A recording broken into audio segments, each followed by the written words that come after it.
order. Please rise and say the Pledge of Allegiance. We'll make sure the information's The United States of America, and to the republic for which it stands, one nation, under God, indivisible, with liberty and justice for all.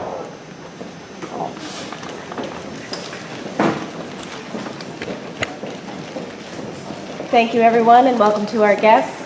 The first item of business this evening is to approve the agenda. Ms. O'Neill, do you have a motion? Yes, I'd like to make a motion to move up on the agenda the fields discussions Actually, I think it's school start time now. and the school start time, sorry. So move that up until item number 2. Is there a second to that? Dr. Francis, second. All those in favor? 7-0. I also want to say that Lauren Rabin is missing from our board tonight. She's attending a graduation ceremony. Her son is graduating, so congratulations, Eric Rabin. With that, our first order of business is the discussion and update on the fields, the turf fields. So, Ron, Jim? Yes, good evening. Jim Rickey, Managing Director of Operations. With me this evening is our Director of Facilities, Ron Madden, as well as our consultants with our turf fields project. I guess we can do this two ways. In the communication I sent to the board, there were two areas that I covered. One was just field responsibility, and that would be, there was a question regarding the district fields on school field responsibility and what type of turf we have on the field, whether it be artificial turf or natural turf. And consistent with our board policies, our position is that the bylaws of the board, and as well as the policies of the board, would render that decision with your board as far as the use or the conversion of those fields as to whether or not they are turf or not turf, artificial or natural turf. In addition to that, we always work closely with our partners at the town, so we know what their thoughts are and what their needs are as far as the use of our facilities. The second item on my communication to this board is regarding the Cardinal Stadium turf replacement. It's an update. In the 16-17 capital budget, there was a request and an approval of $850,000 for the replacement of the turf at Cardinal Stadium. With that, this group, we put together a representative group of the town and the Board of Education, members of the Greenwich Public Schools, to put together a turf committee. We engaged the services of an architect, a landscape architect, and to develop the scope of this project. The bid was let. We received the results, and then the committee met and they convened before the bid was let, as well as afterwards. I was not part of that committee. Just to cue it up, I guess the best way to describe this is that there were 6 members. Tim Coughlin, who is with the town of Greenwich, he's the turf manager. Gus Lundeen, our athletic director. Michael Long, Town of Greenwich Department of Environmental Services. Ron Madden, of course you know, our director of school facilities. Lil Perone, our physical education coordinator. And Susan Snyder, who was the superintendent of recreation. We unfortunately fortunately for her, but unfortunately for Joe Siciliano, we promoted her to director, so we wanted to make sure she is superintendent of recreation. And in the documents you have, she's listed as a director. If I may, I'm going to turn this over to Ron Madden, who can talk about the actions of the board, of the committee, and the process that was undertaken as part of the final decision that was made.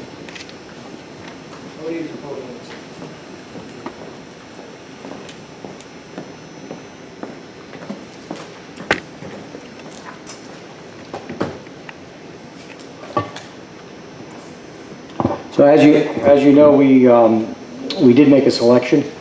I just would like to run through quickly for the benefit of the board and the public the alternates and really what they meant within the pricing scheme.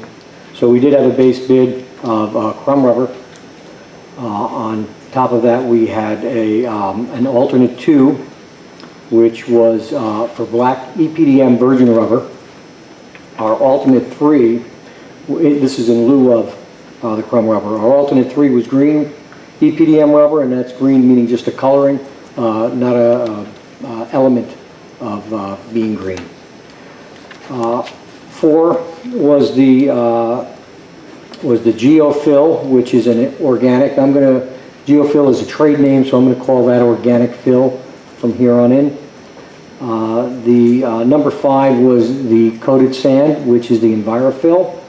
And 6 was a deduct. 6 was to take some of the work out of the D zones that Gus had asked to be in there. 7 was for the lacrosse safety netting, and 8 was for new goalposts. In looking at this, we really took the organic infill out of the equation early on when we investigated everything. Some of the reasons for doing so. The organic infill, which I'm going to pass to the board. So the organic infill is made up of coconut and cork. 1.7 pounds of coconut and cork, that's the bag that's going around. But in addition to the coconut and cork is 4 pounds of sand. So elementally, it is very similar to the EnviroFill, which we selected. Another reason that we did not select the organic infill was the amount of maintenance involved. So there's a testing and monitoring for moisture has to be done twice a week because the field requires a moisture level of 50%. Below 50%, we're required to irrigate the field. We have no built-in irrigation up there, so we would have to irrigate it. Their recommendation is that we use a Kifco water wheel, which is another piece of equipment we would have had to purchase. I did pass a PowerPoint of this out if you wanted to follow. It's the colored PowerPoint with your material. There's also additional PowerPoint slides outside.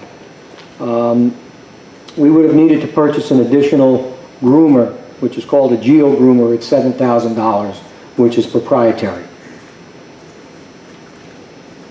So other considerations was in general maintenance, we're required to top coat the field with 8 to 10 sacks per year of the Geofill.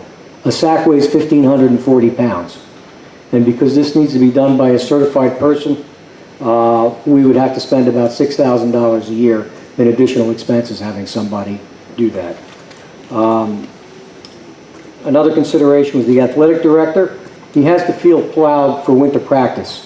Once you plow the field, the organic material rises to the top of the field, so we would be plowing up additional organic material. So that 8 to 10 sacks might actually be more.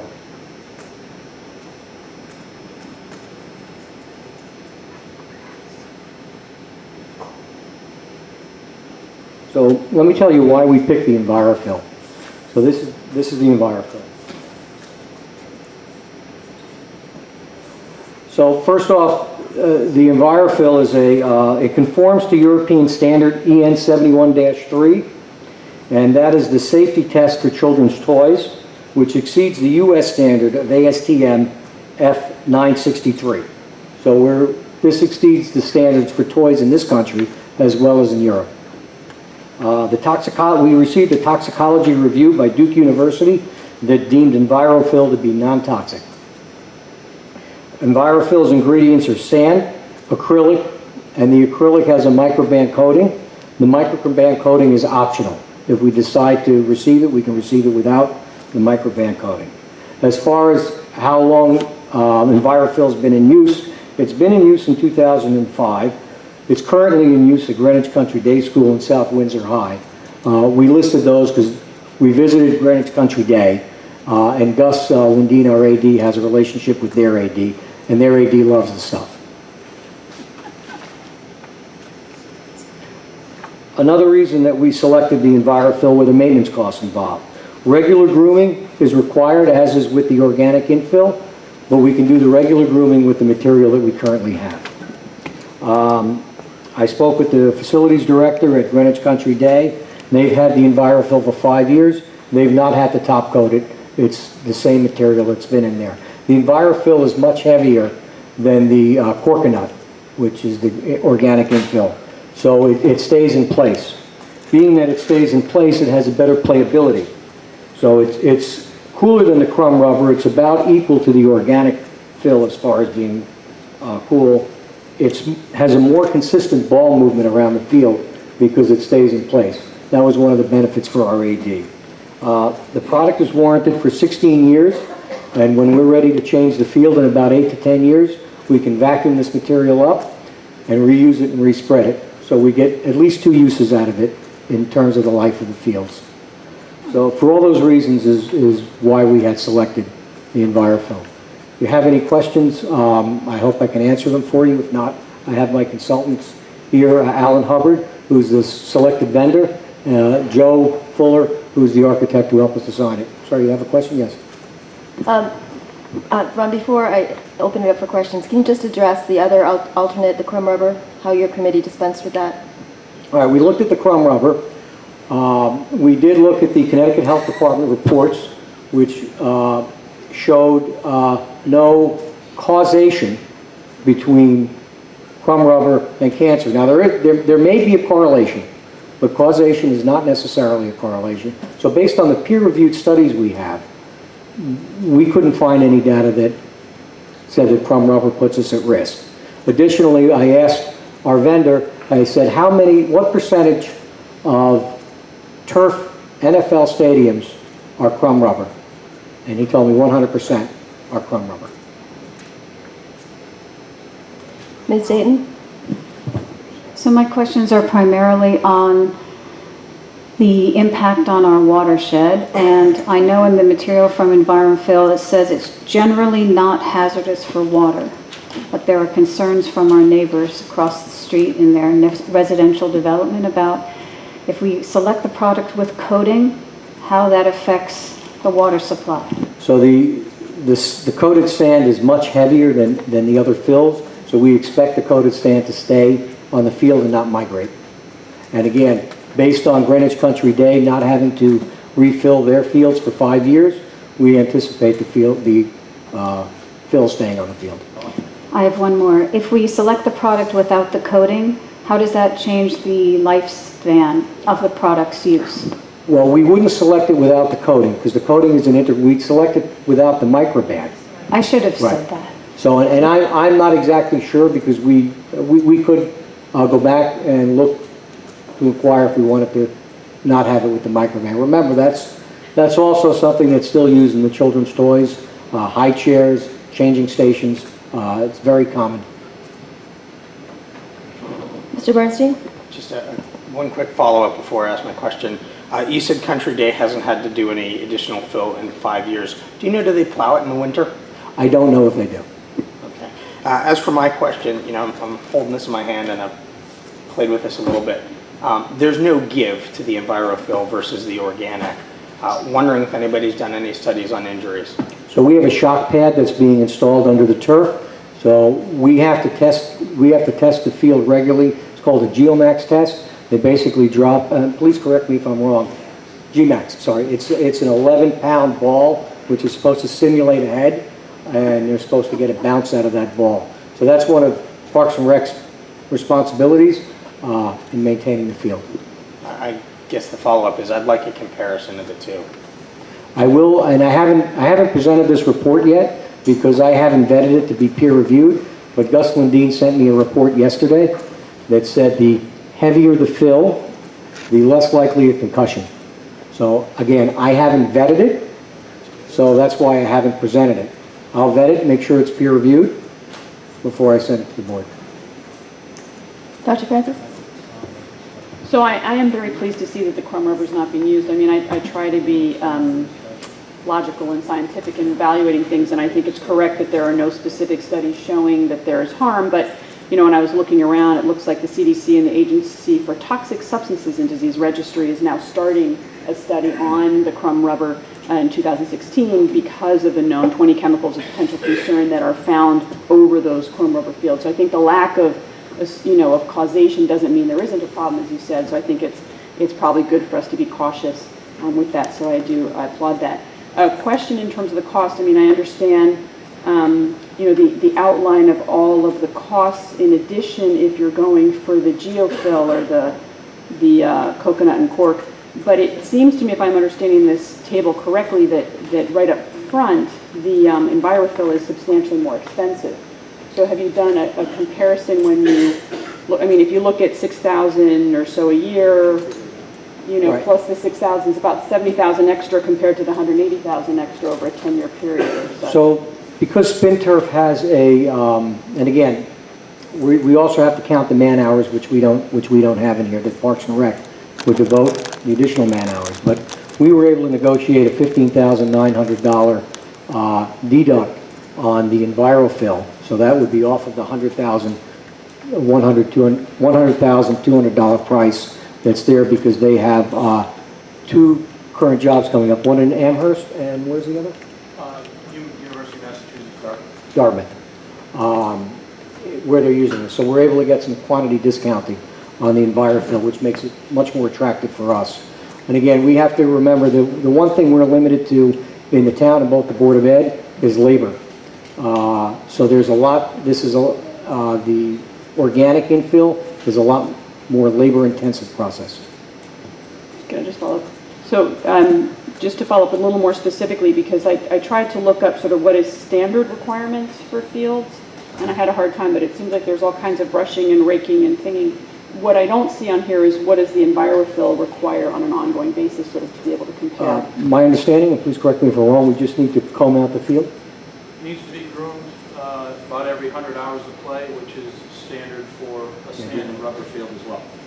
So there's no additional maintenance, other than what you're doing already. Can you just repeat that in the mic, just for the record? I'm sorry.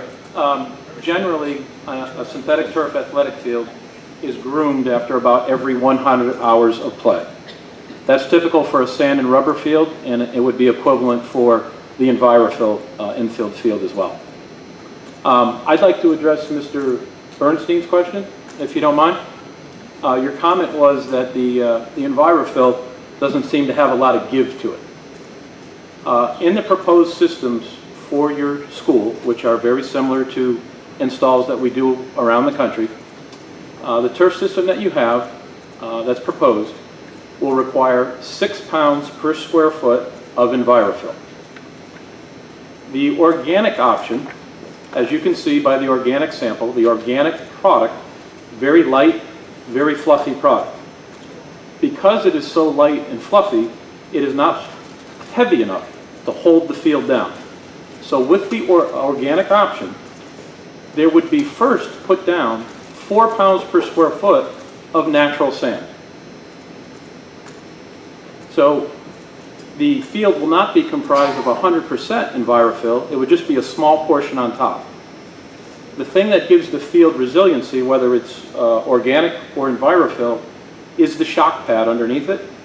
And that shock pad will provide a safety value over the life of that field that is far better than what you have now.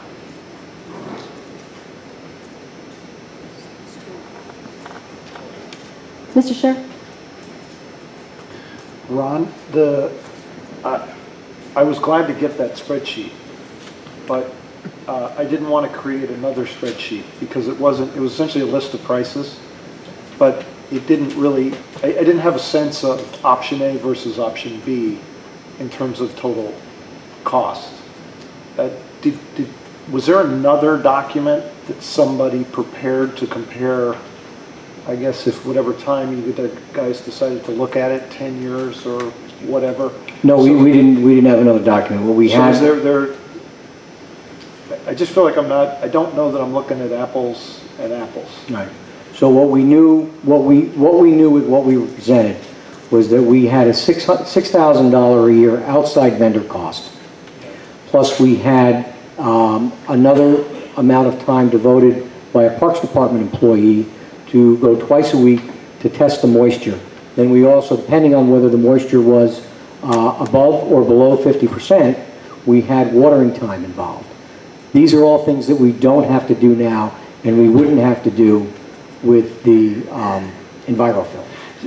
Yeah, no, I get that part. I mean, I appreciate that the analysis is really straightforward in that it's, We didn't do discounted cash flows or... No, that one I wasn't interested in. I was just interested in all the costs on one piece of paper. Because here's what I can't I can't gather.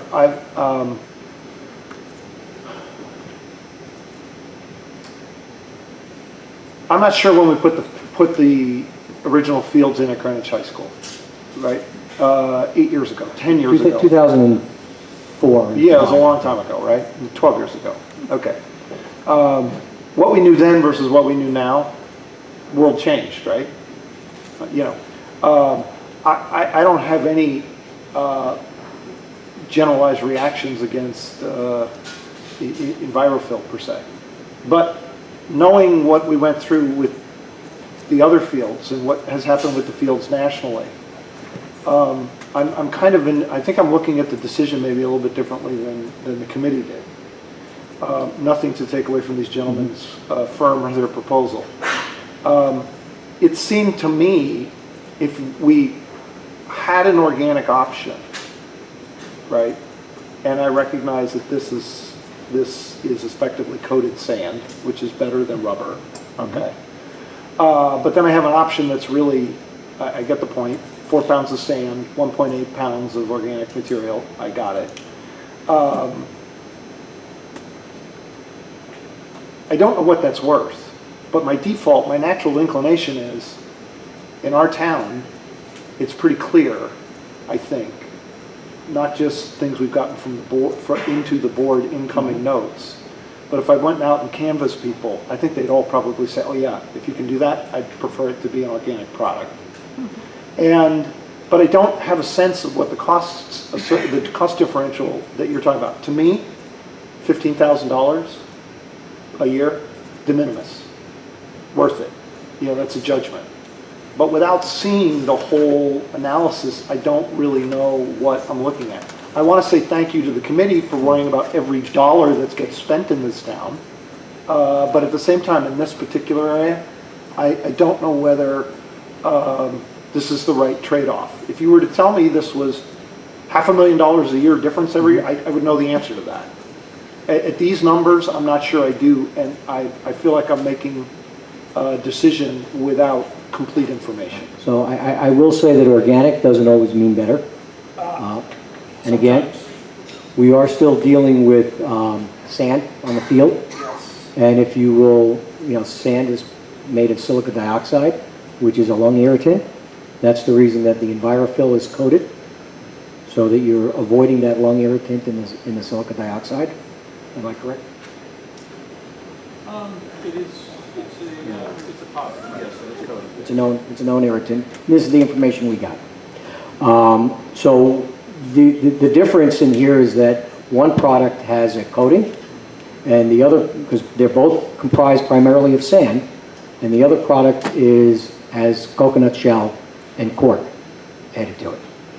I guess my point is, and I'll leave it here, I think the decision is a cost-benefit trade-off, and I don't feel like I have a full picture of what option A is versus option B. I've heard you cite a few things. It would be better if I would love to see that on a piece of paper. Okay, I think we can arrange that. That is comparative. But I will say, as far as the maintenance cost, so I'm the owner, if you will. And as the owner, I have a client named Gus Lindeen, who runs the sports on the field. Right. And I have a group who maintains that field for me called Parks and Rec. So we all had disciplines to address within the committee. Parks and Rec addressed the maintenance discipline and what they had available in labor to do this extra work. And I think you're right about that, and that's why I say it. Very clear to me what Gus's perspective would be, right. Parks and Rec's perspective would be, what your perspective would be, and I know you recognize this. The right. board actually has a different perspective, right? So that's the reason I'm asking. But I can see what I can get you in one piece of paper, but I assure you that we considered all the cost trade-offs. When do we need to make this decision? We actually don't make this decision. Right. This is an update from the committee. Yeah, it's our understanding that this is an administration decision, and we met the BET conditions for release of funds the other night. We still have to go in front of the full BET. Ms. Dayton? Wow. Yeah, now that the vendors have approached the podium, I think I can get earlier questions answered. I used the wrong word, so I apologize. When I said coating, I was talking about the antibacterial agent. Right. So I apologize. So let me ask again. What's the effect on the water supply? And how does removing that agent affect the lifespan of the product? Removing the agent does not affect the lifespan of the product whatsoever. The purpose of the Microban is it's an antimicrobial, and it's not really a coating. It is infused into the acrylic coating. So it's not something that's on the surface. It's actually infused as one. The purpose of the Microban coating is when you look at a synthetic turf field in the infill, as you dig down into that infield, many times it's going to be moist, it's going to be wet. So the purpose of the Microban is to prevent the growth of mold, mildew, bacteria, to make it more sanitary. Microban is used in children's toys, it's used in hospital operating rooms, so it's generally considered a safe product. I'm not an environmental toxicologist or an organic chemist, so that's about as far as I can go. I will tell you that it meets the same safety standards for children's toys as organic infill and other infills. I have a report from Duke University that classifies it as a completely inert, non-toxic product. So again, I'm not an organic chemist or a toxicologist, but the reports show that nothing migrates from the EnviroFill into the watershed. And I would just add, the board did get an email with that report, and I think we should add it to board docs as an addendum to this item. Yes, and I received it, I sent that email to the EnviroFill folks, not the member here, but the actual manufacturer. They sent me back a response, I was waiting for this meeting. Yeah, I just want that report and any other information that may be coming from Gus to be posted And as well for the public. The flip side to that is that with an organic product being organic, if you have areas of the field that are shady, that tend to be wet, because it's organic, it will propagate, grass and things of that nature, just because it's organic, and it will break down over time. Mr. Bernstein? So I've got some questions about testing, specifically odors and emissions testing, and the other would be longevity testing. I know when I take the product and I rub it between my fingers, it breaks down. So friction is going to cause a breakdown of the product over time. I know you said it'll last for a long time. So what testing have you done on emissions and both longevity? I'm not sure what you mean by breaks down. That confuses. If you rub the molecules, I'm going to call them molecules just for the sake of argument, the spheres, whatever they are, the coated pieces, the granules, they move. If you rub them, they will break. I can see that. They break down into smaller pieces. So presumably the use of the field is going to cause that kind of friction to happen naturally, and there'll be a breakdown. Has there been any testing about that? EnviroFill has been in use in athletic fields since 2005. It is the infill of choice for New York City Park and Rec. There are 16 fields with EnviroFill. It is the approved infill of choice for the Los Angeles County School District. It's been used in playgrounds for many, many years.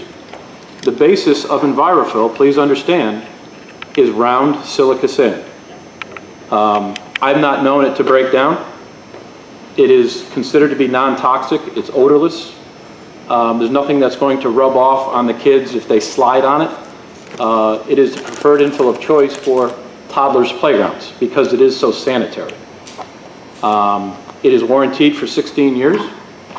And in my opinion, it's not going to break down any more or less than the sand that you already have in your athletic fields, which have been there for 12 years. And that sand could easily be taken out and reused if you wanted to do so. Two more things, if I could please add. Joseph Fuller, architect and your consultant, along with Ron Telemann, landscape architect, who was not be able to be here tonight. Our design for this field was for the first surfaces for football, soccer, lacrosse, and field hockey, to try and get a great playing surface for all four core sports. I think we feel strongly that the EnviroFill is really the product of choice, and the point being that the round molecules rub off of one another or they interact with one another versus an organic where if a soccer player slides or a football player gets a big tackle in a pile, you're going to move some of that top core of your organic material and you're going to expose sand. So not only do you have that exposure if another event happens at that spot. But most importantly, in my opinion, is the equal footing that you're getting under your feet and surface, and the quality of ball roll you get for field hockey and soccer, more so than football, of course. So I think that there are other playability, as Ron was pointing out early on, considerations that were made by the committee, and I just wanted to bring those to the forefront for everybody's thought and consideration. Thank you, Mr. Fuller. Mr. Scher? Ron, one other question. You guys looked at Country Day because that's where it's used, right? Yeah, that was the closest. Okay. Did you go to a site visit? Yeah, Yeah, you went there. We went Okay. there, yeah. Okay. Who did you go see for the cork and? I didn't make that visit. Gus Lundin and Tim Coughlin. Do you know where the they committee? went? I know, I have to check with them. And what did they, you don't know who they saw and what they reported? No, I don't know exactly who they saw. They went, they weren't happy with the product. Okay. Any other questions? Thank you very much. Appreciate you being here.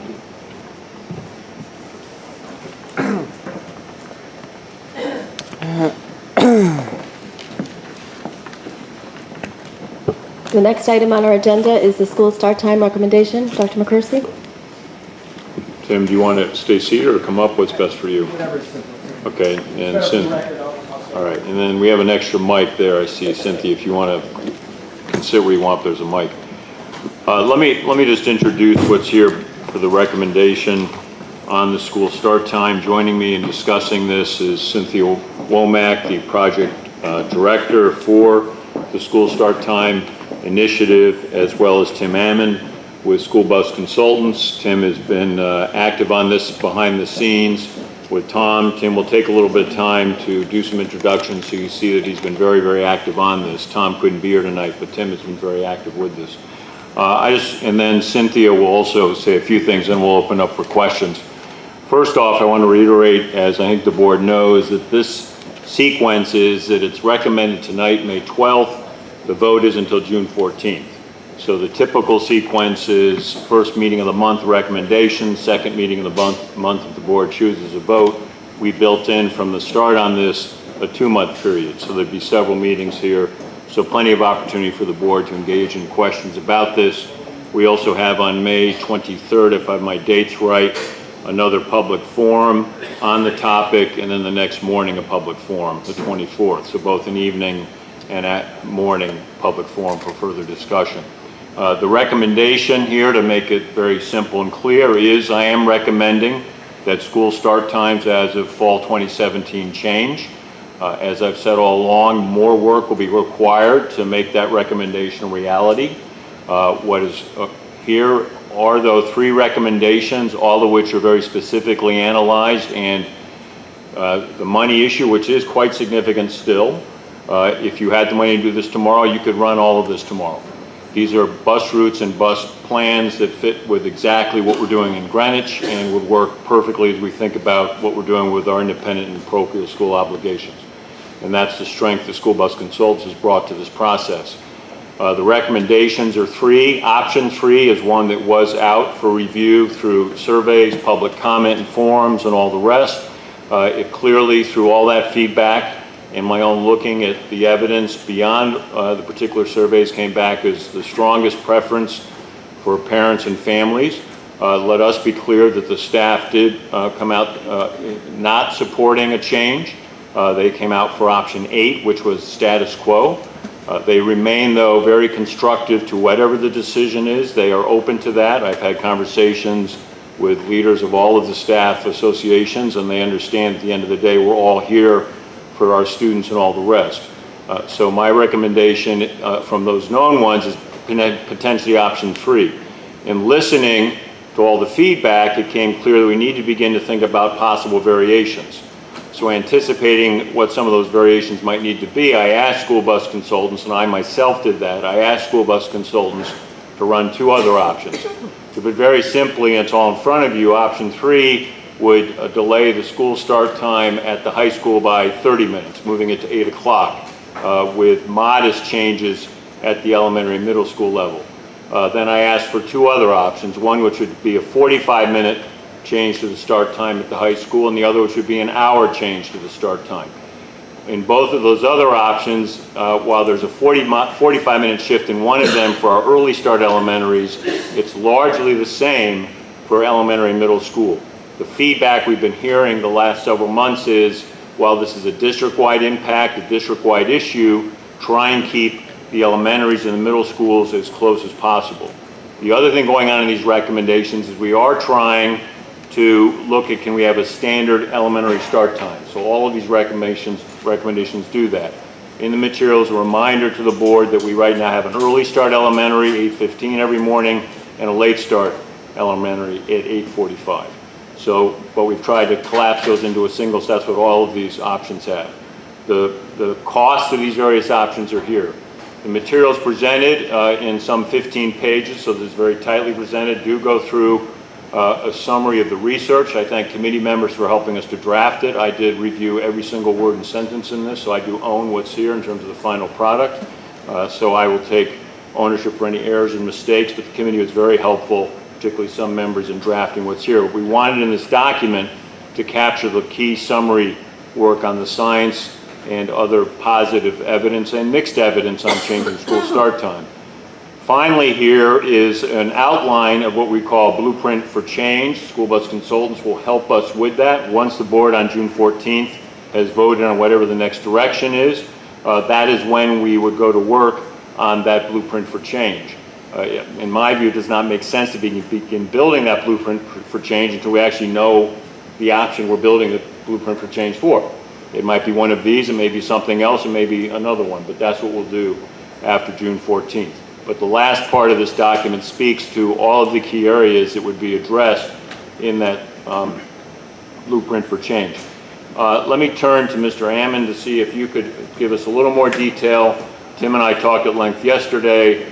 He wants to make sure he technically gives you some of the background, but also assures you that he's deep in this process. You're used to seeing Tom, but he's been very active with this process.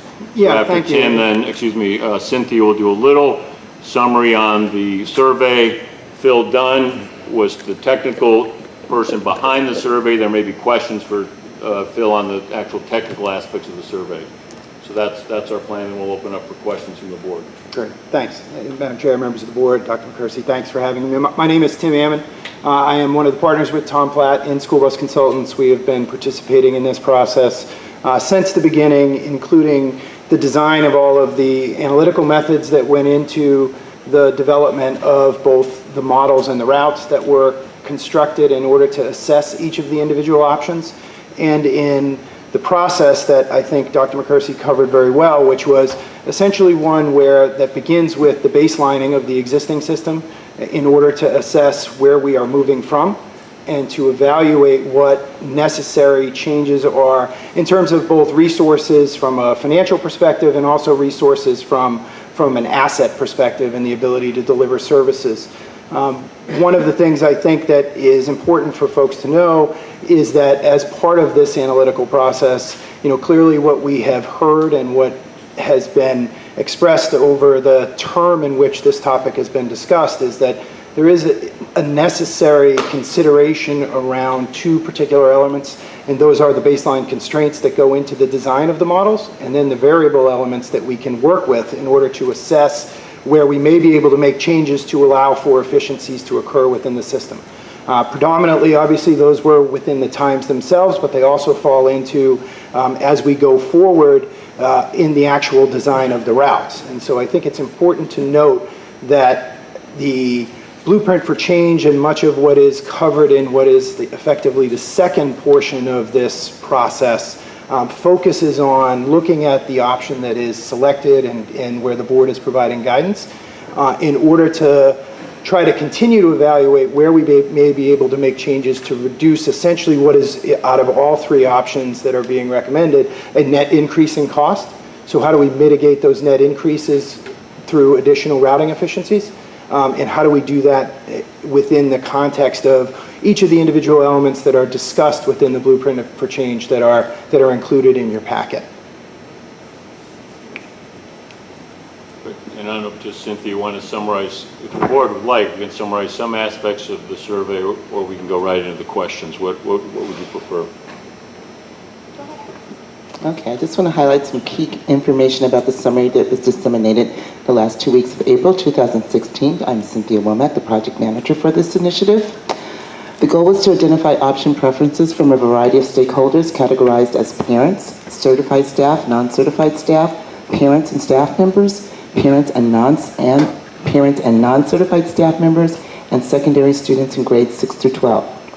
The committee also reviewed feedback from the 3 community engagement sessions that resulted in 10 to 12 speakers per session, and we also looked at 210 online responses that were shared on the School Start Time webpage. Over 9,000 surveys were disseminated and emailed to parents, staff, and secondary students, and slightly more than 40% of the respondents completed the survey. The survey was emailed to one household per survey. The survey was emailed to one household per survey, and respondents were asked to provide a shared household perspective. The survey included a Likert scale to gauge stakeholders' most favorable and unfavorable start time options, and sentiments related to the 8 options described as very positive, somewhat positive, neutral, somewhat negative, and very negative. Option 3 recommended from the superintendent is based on the analysis of the somewhat positive and very positive sentiments from the various stakeholders that were exhibited in the survey data. Option 3 was overwhelmingly positive when compared to the other 8 options. The online response feedbacks also exhibited similar support around option 3 and option 8. Over 65% of the parents that completed the survey identified option 3 as the start and end time option they preferred the most, with options 5 and 8 lagging more than 20 percentage points behind as their second and third preference. 47% of the certified staff felt very positive or somewhat positive about option 3, and the percentage rose to 64% when you included those who were neutral on the option. The staff, certified and non-certified staff, indicated over 70% support for option 8, which was status quo, and the number declined slightly for stakeholders that have the dual role of staff and parent. 40% of the parents showed support for option 8, while 41% indicated that they felt somewhat negative or very negative about keeping the bell time the same. All the other options registered very little support in comparison to options 3 and option 8. The student results also highlighted option 3 as their most favorable choice, with 58.6% of the students viewing the option as very positive or somewhat positive. Option 4 also received positive sentiments from the students, with 49% of them viewing the option as very positive or somewhat positive. Option 3 and 8 were considered the top 2 options that the students preferred the most. The information derived from this survey prompted our superintendent to ask SBC to identify additional options based on the earliest and latest start times and the earliest and latest end times preferred by the majority of the stakeholders. Thank you, Ms. Womack. And I want to thank all the members of the committee and other people who are here tonight after we've been doing this for a long time now, so thank you for being here. Dr. Francis? So I just want to start by saying I think this is really exciting for Greenwich and for our students. I think, it's clear what the AAP has suggested. I think it's really clear what we need for adolescents in terms of their health and their well-being. And I think it's really fantastic that we're looking at this and taking this seriously, and I think taking another step forward. Looking at the 3 options that are here, I think there's no doubt in my mind that if I had to pick from these 3, it would be option 11. I think we need to make that change for our high school students. Those are the ones that are most at risk, whether it's the driving issues, the risk-taking behavior, the other health issues, and I think the really much more significant sleep deprivation that they face. Having said that, I think, Dr. McCursey, you won't be surprised to hear my concern about option 11, which is the middle school aspect. That also is included in the AAP. And, I struggled looking at this in terms of what to do, and I understand the pressures of the monetary issues. I understand the other pressures, but maybe it's being the number person I am, I went through and looked at the data and just tried to see, what do I think might be some other things that we want to look at. And again, without a doubt, I think our high school students are our first priority in terms of the change, but I think the middle school students, as I said, is another issue. And, one of the things I had asked when we met with Dr. Owens was sort of that issue about the elementary school, and I was very curious to see, what some of the responses were from the elementary school perspective. And one of the things that I found really interesting in terms of the data that came back, and I was troubled, as I said, early on about the issue of the options, that I felt like we didn't have a good option on there, so it's difficult to interpret how people are voting on that part. But in terms of the preferences for the start times, more than half of our parents were okay with, more than half of the parents who answered the question about earliest start time were okay with 8 a.m. or earlier. So the fact that we're not looking at 8 a.m., I think is excluding something that's something we at least should consider. And I think the other piece in terms of the middle school, I would state that I think a lot of parents are interested in that middle school issue, and there's very little resistance to changing it. So of the parents who answered the question, 64% want middle school at 8 a.m. or later, and almost half were okay with 8:45 or later. So I would really love to hear from the board, the feeling about whether, we look at just these three options. In my preference would be 11, or do we want to sort of try and come to a consensus and see if there's another option that we'd like to flesh out in terms of cost, and is it a reasonable thing for us to consider? So that would be my suggestion in terms of a discussion for us to have. Clearly my preference being I want us to change for that high school time, but is there something else that we might be able to do that would be a little bit better if we're going to make this big move? To clarify, because there's been some reports where it was seen that we were leaving aspects of the district out of consideration. That's completely false. We look very carefully, working with school bus consultants, is how you fit this puzzle together. How do you maximize getting as close to what research would say would be the optimal times? How do you then bring the cost factors into that mix, trying to get all of this as close as possible? And how do you get the various logistical pieces as close to that center? Some have seen me talk about a triangle, and you're trying to bring that triangle as close as possible. One point of the triangle are the costs, one point of the triangle is what the research is saying, one point of the triangle is logistics. But I just want to be clear here that nothing was left aside. We did not ignore middle school, we did not ignore elementary, we certainly did not ignore high school. It was trying to optimize it, and indeed that's why I went back to SBC and took the right of superintendent to say run a couple more options and see what it tells us. So the other thing that I'm thinking about over the next 4 weeks would be, and I've talked with SBC about this, we might better run minor adjustment options, but most of the major work will come after we determine if the board is interested in moving forward. And the board may say, we're roughly here, please, I'm making this up, but please go forward, now we're fine. But it could be possible, and Tom, Tim, and I have talked about this, to run a few modifications, but we can't run a lot. Because again, let me stress, what you have in front of you tomorrow, if you had the money, and Mike Mason sitting in the back, so he's getting nervous, if you had the money, you could go to this tomorrow, because these are actual bus runs based on actually how we do this. So we are open to, and Tim, you should speak to this, so we are open to some slight modifications around this, but a lot more work would still have to happen. That's correct. Particular, just to be clear, after school, before school, all of that would be later.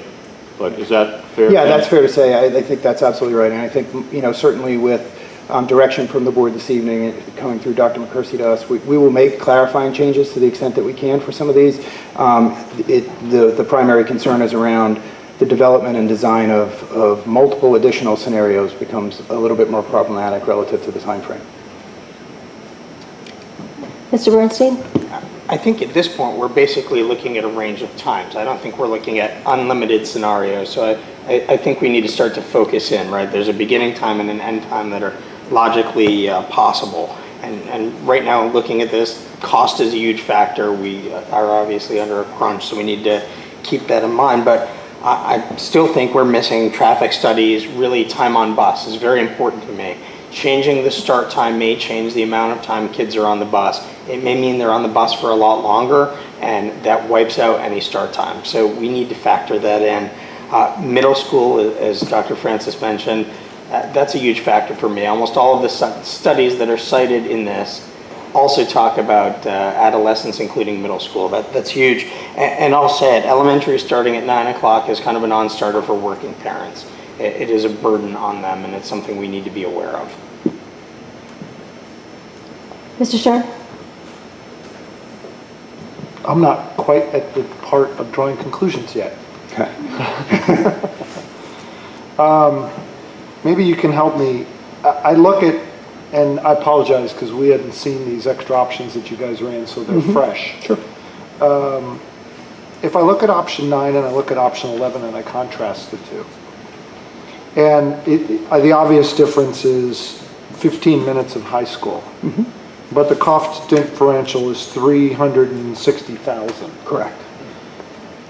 I don't want to presume what that is. What's behind that difference? Is it just Sure. because they're overlapping, or what is it? Right, the 15 minutes allows us to pair runs in a different way that allows us to reduce the total number of assets by 4.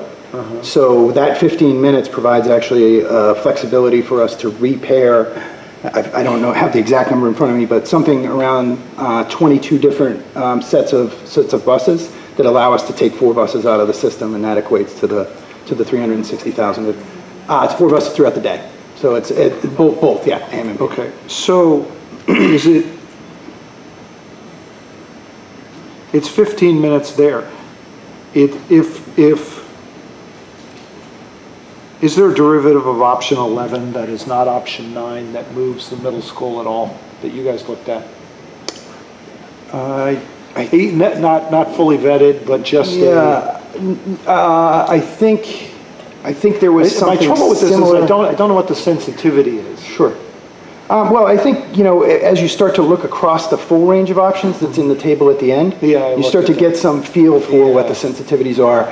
And so the issue is that there are particular times of day where a little bit of time matters a lot because it gives us opportunities to pair, where that same amount of time, 40 minutes before, may not mean anything.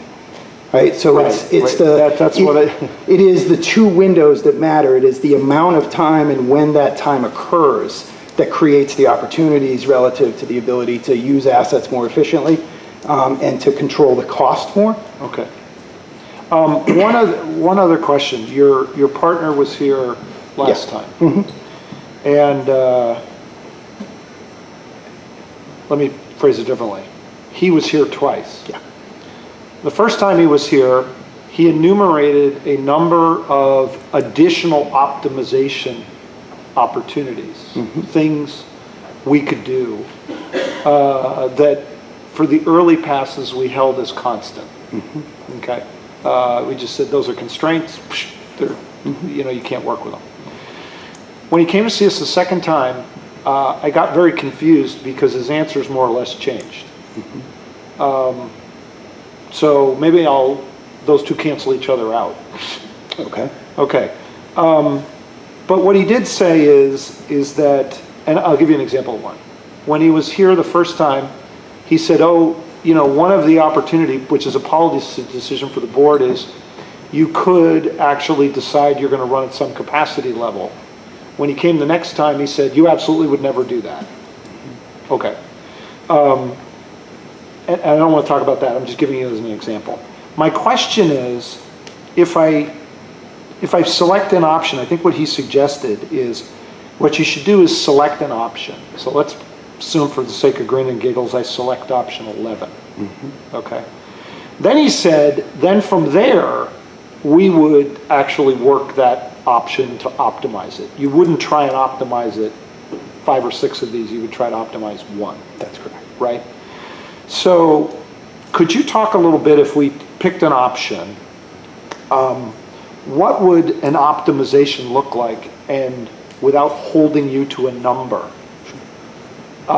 what would be something reasonable that we would expect there could be a sensitivity, either up or down, as we go through that exercise in terms of maybe percentage? Sure. Well, I certainly appreciate you not holding me to a number. I don't think I'm prepared to give you one anyway, actually.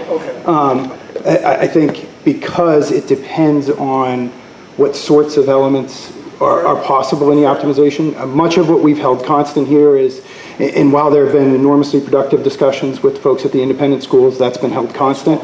So certainly that becomes an element of it. The actual design of the routes. I mean, we've identified that, your system, as it exists right now, is running reasonably well. However, that all of that changes as we start to change the inputs. So there may be additional optimizations just in route design that are available.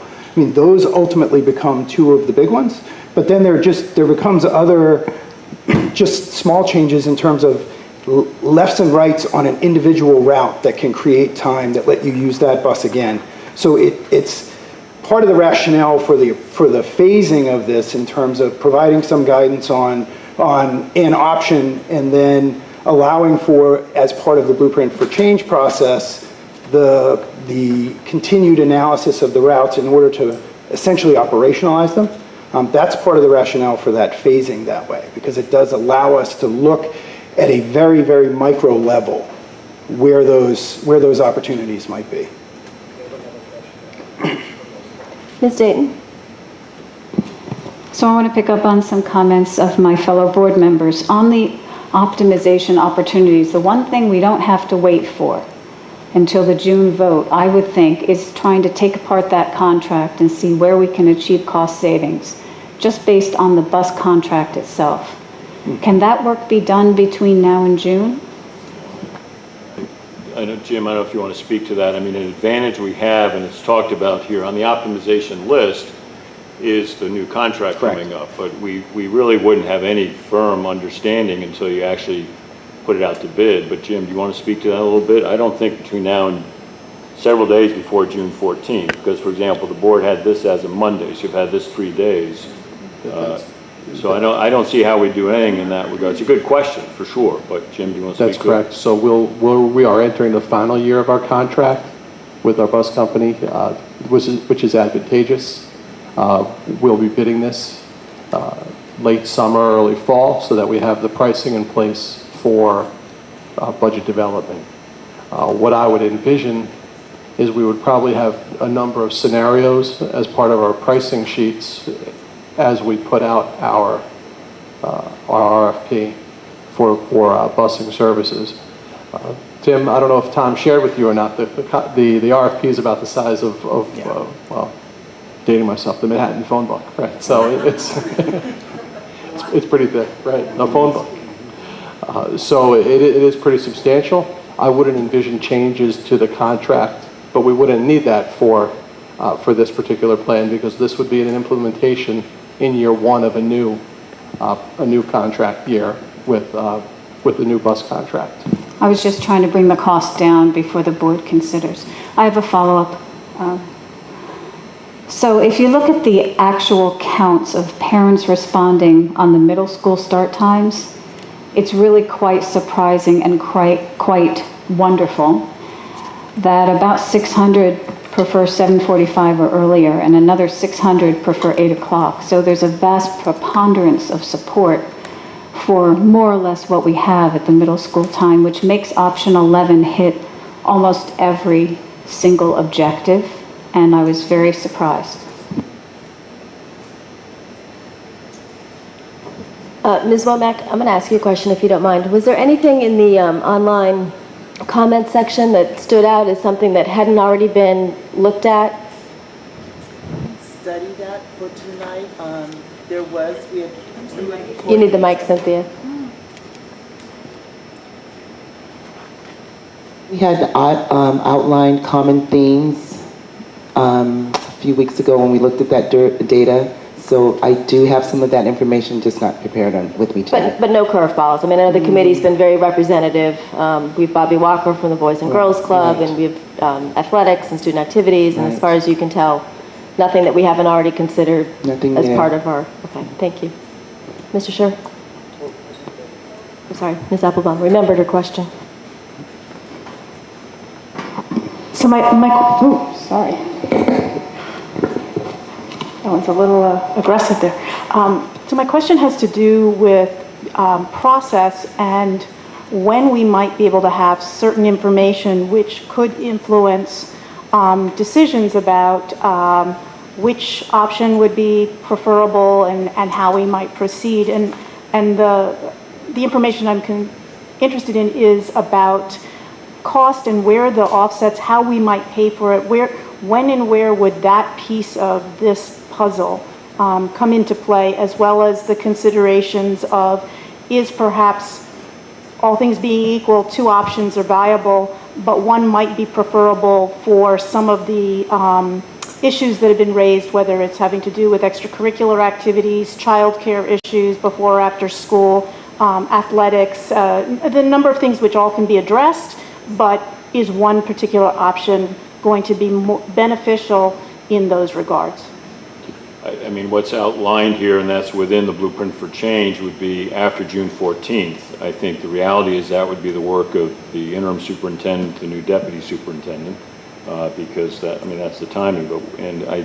School Bus Consultants is with us for a good time. That contract, if the work is proven strong, could be extended.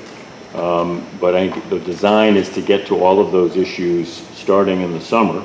And anything that has a budgetary impact, have that sorted out by early fall and be in constant back and forth with the board on that. Again, others will be handling this, but that would be what has happened elsewhere and would be the plan.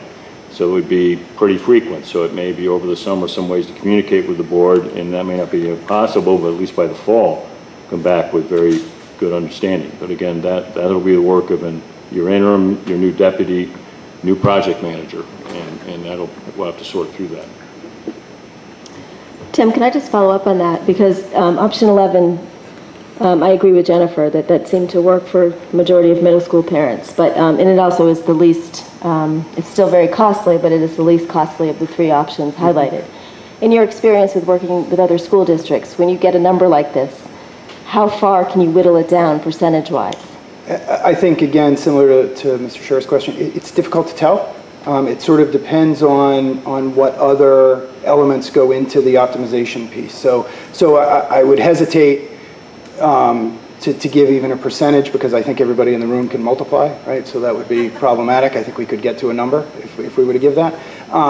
But I think the only thing that we can definitively say is that we do get two options to help reduce the cost.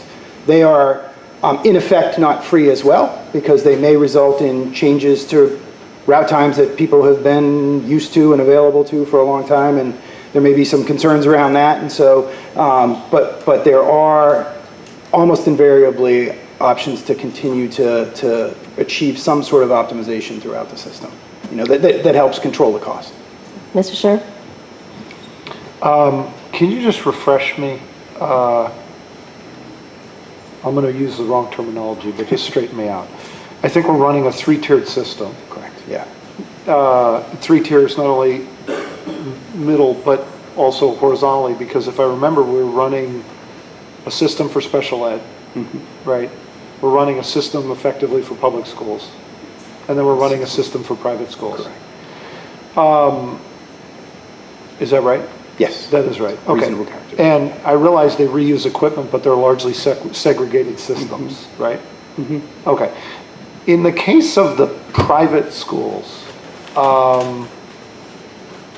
how's that system work? Is it also segregated by school, or how? And then my other question is, I mean, how does that work? Is there anything shared in there? How does that work? It's predominantly individualized, the schools. There is a little bit of sharing, but it's predominantly individualized.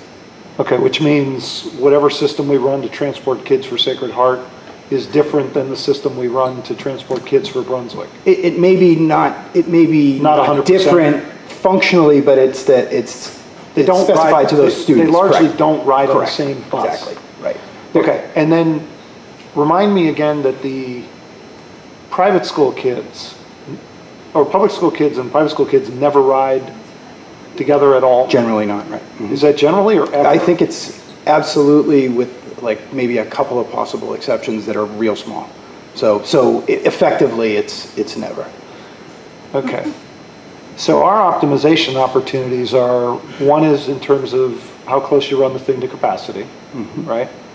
One is what you said about optimizing routes, but we look pretty good right now on a cursory look. We could maybe make a decision to do something with private and public together. We could do something on combining private that happen to be located near each other, maybe. I don't know. The schedule's going to determine that, right? What other potential things could we look at in terms of optimization that may yield nothing? I recognize that, or that may yield something. What else could we look at? Yeah, I can give you illustrative examples from other places around the country I think that help. And I'll preface this by saying some of this is probably not appropriate for here, but is something to consider. There are systems around the country that run what are effectively transfer systems, so they work similar to transit, where there are major drop-off points where buses dispatch from. It's very efficient, but it is uncomfortable for a lot of parents in some locations. But as an efficiency option, it is an option. Similarly, but structured a little bit different, are shuttle systems where there are buses running back and forth between locations where there's still a transfer, but that works for some school districts. So from a routing structure standpoint, you can look at those kinds of elements as well. Okay, I have one other question about that, about optimization opportunities. If I recall, we take bus, can you just share with me bus counts versus riders versus what kind of data in looking at our system do we have? And do we have the best set of data to be able to do that analysis, or is there other data you'd like to have to explore that optimization more deeply? No, I think we have what is certainly for everything up to the rerouting of the system, the critical data that we need, which includes the routes themselves, right? We have the routes, the times, the counts of the buses, how many kids the buses are planned for, as we've talked about in the past. And how many rides? And how many rides? Well, and ridership to some degree, but we have the plan system that exists within the district as well. So I think from a data perspective, we're starting in the right place. I think once we get to a decision about timing, that's when modifications to things like the existing individual stop times on a route are where things start to change. Dr. Francis? So I'm not sure, a couple of you have mentioned that you think the middle school start time matches the request here, and so I don't know if I'm misinterpreting the data or we're looking at different data, but I heard the number 600 or so parents are good with 7:45 or earlier for middle school, but I just did a quick thumb adding, and over twice that number, about 1,135, prefer 8 or later. So I'm not quite sure where we're looking at those numbers differently. And I think that, clearly, and I agree with Mr. Bernstein that the issue for some parents about later drop-off, without a doubt, is, what do the kids do with beforehand?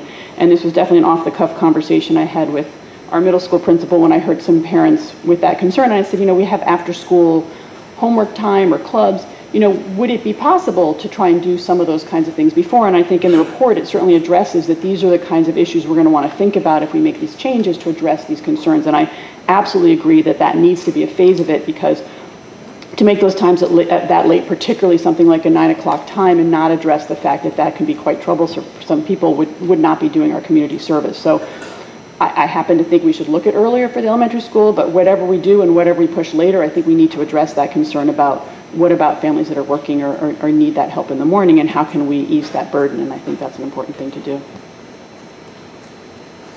Mr. Bernstein? Yeah, I actually find it interesting that we're trying to push the elementaries higher and later in some of the schools, for instance, when those are the kids that people had been advocating for starting earlier, even earlier, prior to 8 o'clock, which I'm not supportive of in the least bit. But I think we do need to explore those programs. But again, that comes at a cost. There is a cost to all of this. There's the financial cost, and then there's the burden on the system, and we need to be aware of all of that. This is not one thing in isolation, and we keep talking about buses, but it is so much more than just buses. Mr. Scher? Yeah, I want to, as I say, I agree with it. I'm not sure I agree with your conclusion, Peter, but I agree with what you're saying. Here's where I'm left with this. So I don't know what I'm going to do in a month from now, because I'm not sure what question we're going to be asked a month from now, which is something, Laura, I'd like to understand what the question's going to be a month from now. But I come to a totally different conclusion with this. Maybe it's just because I've been on the board as long as I've been on the board, maybe too long. I've been here 7 years. I can't remember a single initiative at this kind of price tag that had the opportunity to impact thousands of kids on something that we have declared as a board in our strategic plan and our strategic principles is critical. You know, the health of children, the social emotional health of children, we just last June declared that as a major strategic opportunity goal of the board. Now, something shows up that has the opportunity to impact the health of thousands of kids, and I appreciate the superintendent, you know, saying, hey, there's no doubt it does. Maybe the academic boost you may be looking for may not be exactly what we're looking for, but it's clear in terms of the goal, in terms of social emotional health, this hits it. We're talking about, Chris, how many kids do we have in high school? 2,800 kids, right? Okay, 2,500 kids, okay? Now, you talk about that as $1 million in a $150 million operating budget, okay? That's less than 1%. That's, I don't know, 0.66, 0.75, something like that. I can't think of something that we face that could positively impact that many kids in that context on the budget. Now, I will say, am I disappointed after studying this a year, having a whole bunch of administrators study this a year, that there's a whole bunch of open questions? That is a source of great frustration to me. It's a source of frustration to me because the administration outlined what needed to be looked at. And to Ms. Applebaum's point, here we find ourselves a year later. We've clearly got a very good grip on this transportation part. I guess if the other stuff that the administration didn't think they knew how to solve it or it was going to have a bigger impact, they would have raised their hand by now. So I'm assuming, based upon this, that even though these things are not resolved, extracurricular sports, all the rest of it, that they know how to do it. Because I know who was on that committee, and they had a year of studying it, meeting after meeting after meeting after meeting. If it was that big an issue that they didn't think they could solve, I'm pretty confident by now they would have raised their hand. I think what everybody's waiting for now is, now that we have this part in front of us, we have a recommendation from the superintendent. Many members of this board have many times said publicly, we need to support our superintendent in his or her recommendation. We now have it before us, and I think in June, whether we can settle on an actual option or, which I would prefer, so it provides clarity, or we can decide how important this is to us from a policy perspective. I think we need to do that in June. We could study this for another year. I don't know how much more productive it is. I hope in June we'll be able to call the question. Ms. Applebaum? I just wanted to clarify that my question was not within an understanding that we should have already had the answers to those questions. It was made very clear as part of the process that until you narrow down exactly what option you're looking at, you can't really evaluate those other pieces. And so I was really looking for the process of not spending more time, but just understanding once we make a decision or when and how those pieces would be available to us to evaluate the options before us. Mr. Bernstein? And Peter, to the 2,500 or so kids at the high school, I think it's around 2,591 is what we report on the website. Thank you, Chris. There's 1,900 middle school kids that are basically left out in the cold in two options that are here. So if we're talking about thousands of kids, let's talk about the right population. If I may say a few things. I'm not going to be here to move this forward. Someone else is going to have to do this now. But I think we have to set aside previous misconceptions. I'm looking at several people who aren't administrators who are incredibly important in this process. Jim Healy, Valerie Hurdy, and others. So we have to let go of the fact that this was only administration driven. Because let me assure you, if we keep, good, please underscore that. Because this district will only move forward if we begin coming together. If the board begins coming together with the administration, the staff, and the parents, this is a very bold recommendation. This one's been brewing for a while. with a lot of input, a lot of listening. Cynthia Womack, who's also leaving, put together incredibly well-organized sessions, a lot of criticism, but incredibly well-organized. We heard from a lot of people. So there's a lot of perspective in here that reaches far beyond administrators. The school bus consultants have been excellent for us in saying, here's what you need to look at now, here's what you need to look at later. And as Debbie Applebaum laid out, and it's very clear in here in the back section of this report, the third section, that those are all the things that come next in the blueprint for change. And there's been good, healthy debate within the committee process, if those who've been there observe it, and outside of it about, yes, there are a set of logistical issues which I'm confident this community, if it comes together, can get around. The middle schools have not been left aside. We have to get away from that language. They're not left aside. We're trying to fit them into this complex puzzle to bring together cost issues with logistics and what the research says. There could be a modification. You're working with SBC to say, how do you fold them in? But it's a very complex puzzle. Let me also say that the independent schools are looking to cooperate, but we're all moving towards a sweet spot that's a challenge. But there's been reporting that they're unwilling to cooperate. That is false. Again, we have to work with them because that's what we have to do. So and the question I have called for June 14th is, board, you now have to decide, are you committed to this or not? Are you committed to this? Are you willing to move ahead? And the next step would be, where in these three are you close?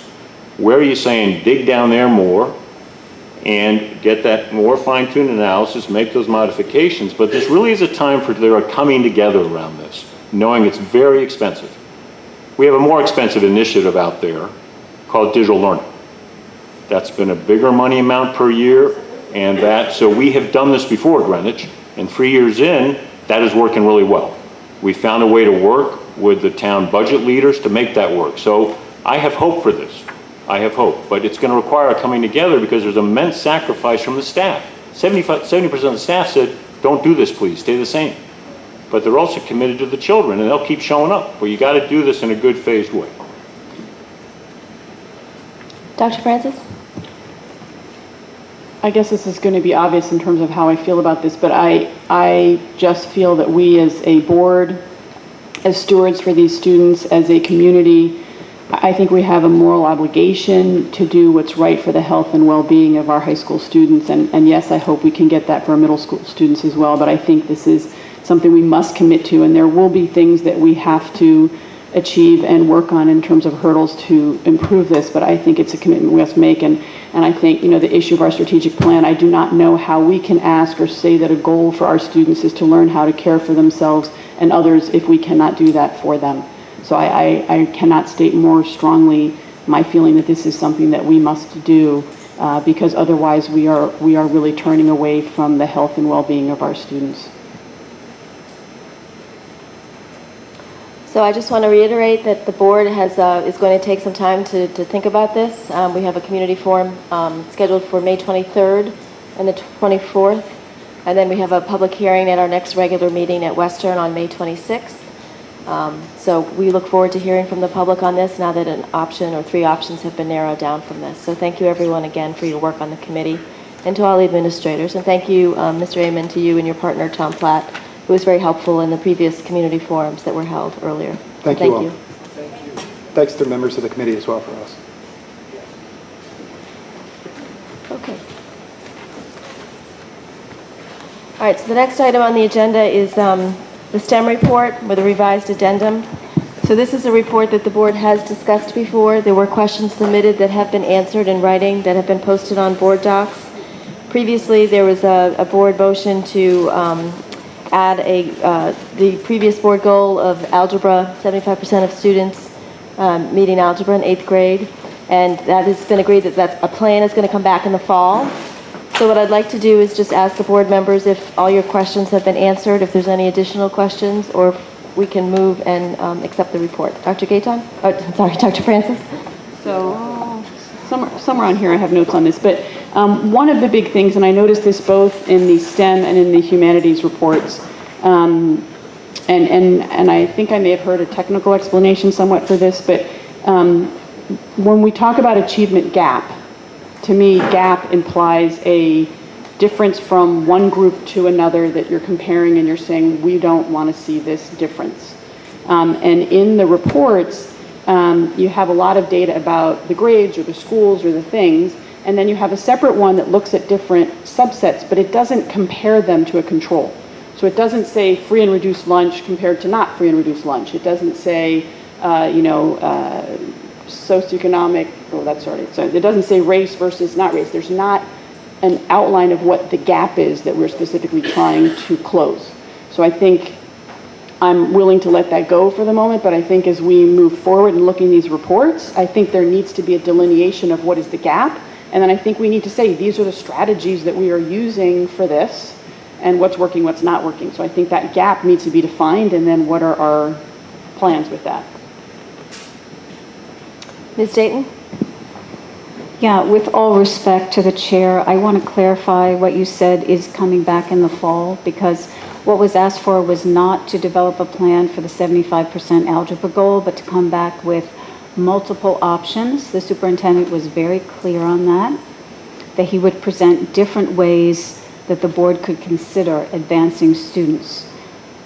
I can look at the tape again, but if the goal is to move students en masse to 75%, that is the opposite of personalized learning. It doesn't fit. And we had a discussion about what is the meaning of personalized learning and how do you set goals for each individual student, not for a band or a cohort. That's the old goal that the board sunsetted. So I think we need clarification. I'm happy to provide that. I don't know if Irene or Sheila want to weigh in with what your understanding is, or if you want to just wait for us to. My understanding was to come back with a plan, and part of that plan would be how we are personalizing learning for students to achieve whatever math goal that they may set, with the eye on certainly moving more students to reaching or achieving success in Algebra 1 by 8th grade. But my understanding was to come back to the board with a plan in September of how we were going to achieve that particular goal. I think we need to clarify, but I made the motion. I can't pull it up, but my motion, the intent of my motion was to come back with a plan of how we are going to move students, K to 8 or whatever, forward. How are we going to get more students at an advanced level with the ultimate goal or side goal of having more students taking algebra in 8th grade. So it was more about starting in the lower grades and making sure we are accelerating students. And the side goal was obviously they're accelerating, we're going to get more kids taking algebra. But the emphasis, because there was dispute about the 75% algebra, was really on the focus of moving kids ahead. Dr. Francis? My recollection and what I recall voting for was specifically saying, and my justification was that I do want to see that we are looking at tracking and supporting kids to be above grade level, and that the 75% is a number that we wanted to see for algebra in 8th grade. I've gone back and now looked at, there's an addendum to the Common Core standards for math that talks about proceeding forward, and algebra clearly is in that typically a 9th grade, and they're talking about ways to get that into middle school and different paths for that. But it's clearly looking at above grade level work, above the Common Core. We talk about the Common Core as the floor, and that this is a way to track and make sure that the district is working on students being above grade level, and there was a very specific goal, and we talked about 5 years being the maximum time to reach that 75% goal for algebra in 8th grade, and my motivation was to make sure that the district is really critically and precisely looking at elementary school students and getting them above grade level as part of that personalized learning, to honestly keep up with the abilities of our students and to make sure that we are supporting them in their ability to move faster. Mr. Scher? I'll chime in too. I think when we talked about it, we did talk about that the Connecticut state standard is to achieve algebra proficiency by grade 9. We talked about Greenwich, as we have many times talked about on the board, Greenwich being the Connecticut state standard being the floor, not the ceiling.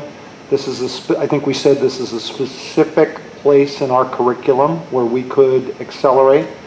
I think to the point earlier about the plan, coming back just for point of clarity, if the plan doesn't come, if it doesn't include a where are we now, what are the issues with even having kids at grade level, and then it says what are necessary to get towards 75% of our kids ultimately in 5 years to be accelerating only one grade after going K through 7, which I think seems reasonable to ask. I think if it's just a plan of here's what we're going to do, but it doesn't outline what the current issues are with our current program and what would need to be adjusted, I think it may wind up being incomplete. So I would take that into account based upon what we said in the last meeting. Ms. O'Neill? I was just wondering if we had the minutes from last meeting, because then we would all be very clear about what it is that we... So the motion I recall that you made, it did pass 5-3. So I think we just need to, I don't think the minutes have been, we certainly haven't voted on them yet. So I don't want to put Ms. Applebaum on the spot, but. No, my recollection and what I have in my notes is actually a blending of what Ms. O'Neill said and what Ms. Dayton said. So it is definitely the 75% moving, a plan to move as many kids forward to get to 75% in algebra in 8th grade, but it is also about the K through 8. How are we moving everybody forward, and how are we looking at this from an individualized standpoint, with that logically leading to the other happening? Okay, so that's going to come back to us in the fall. So is there any additional questions on the STEM report, or can I have a motion to accept the report? Ms. Applebaum moved. Is there a second? I'll second. All those in favor of accepting the STEM report? 7-0. Thank you. Next is the humanities report.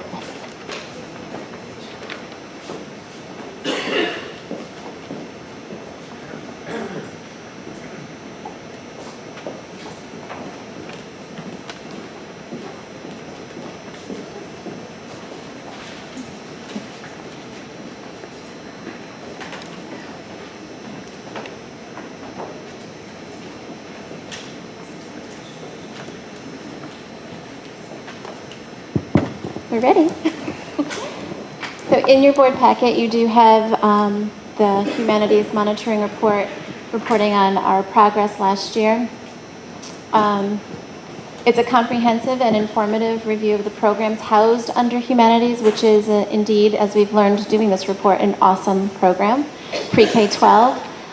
We've collaborated extensively to ensure that we share with you tonight many of our highlights and what our victories have been, what our lessons learned are, and what we need in our future goals. So at this time, I'm going to ask Antoinette Fornshell, our Humanities Coordinator, in partnership with Bridget Barry, our Sheldon House Administrator at Greenwich High School, to lead the presentation with some of our key highlights and takeaways from this report. So good evening.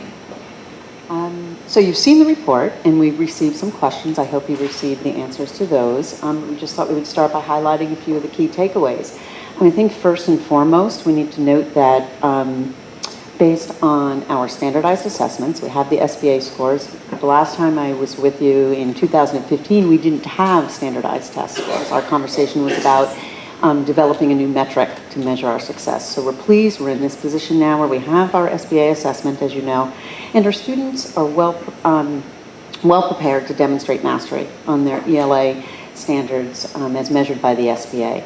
Our ELA scores, even within the range of scores, our scores are well above the state average, but even more interesting, they're keeping up with schools in demographic reference group A, even though we're DIRD B, and I think that's really interesting to look at. I think it's a testament to our ELA programming. Generally speaking, it's working. When we look at what's required of students in the Connecticut core standards, our comprehensive balanced literacy programming has been around for years, and we've been meeting those standards long before Connecticut Core required them.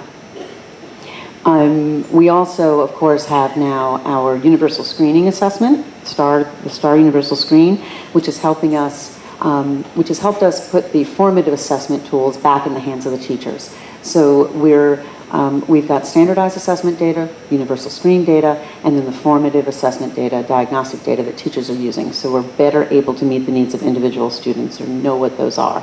And I think that's going to just continue to get better as we get more data points. Of course, at this point, we have baseline data, and from there, next year at this time, we'll have even more information. Taking a look at all of those 3 points of data has not only helped us plan for individuals and groups of children, but it's also encouraged us to take a closer look at what we're doing with RTI, response to intervention, so meeting the needs of kids who need extra support in literacy. That's been a major focus this year with the literacy specialist. As you know, the Humanities Program Report is in 3 different sections. We've got the English Language Arts programming, the literacy and reading support services, and social studies programming. On the curriculum front, the exciting news there is that the social studies curriculum is now ready to be fully mapped with this spring's Curriculum Institute, with the full implementation of the K-5 units for this coming fall.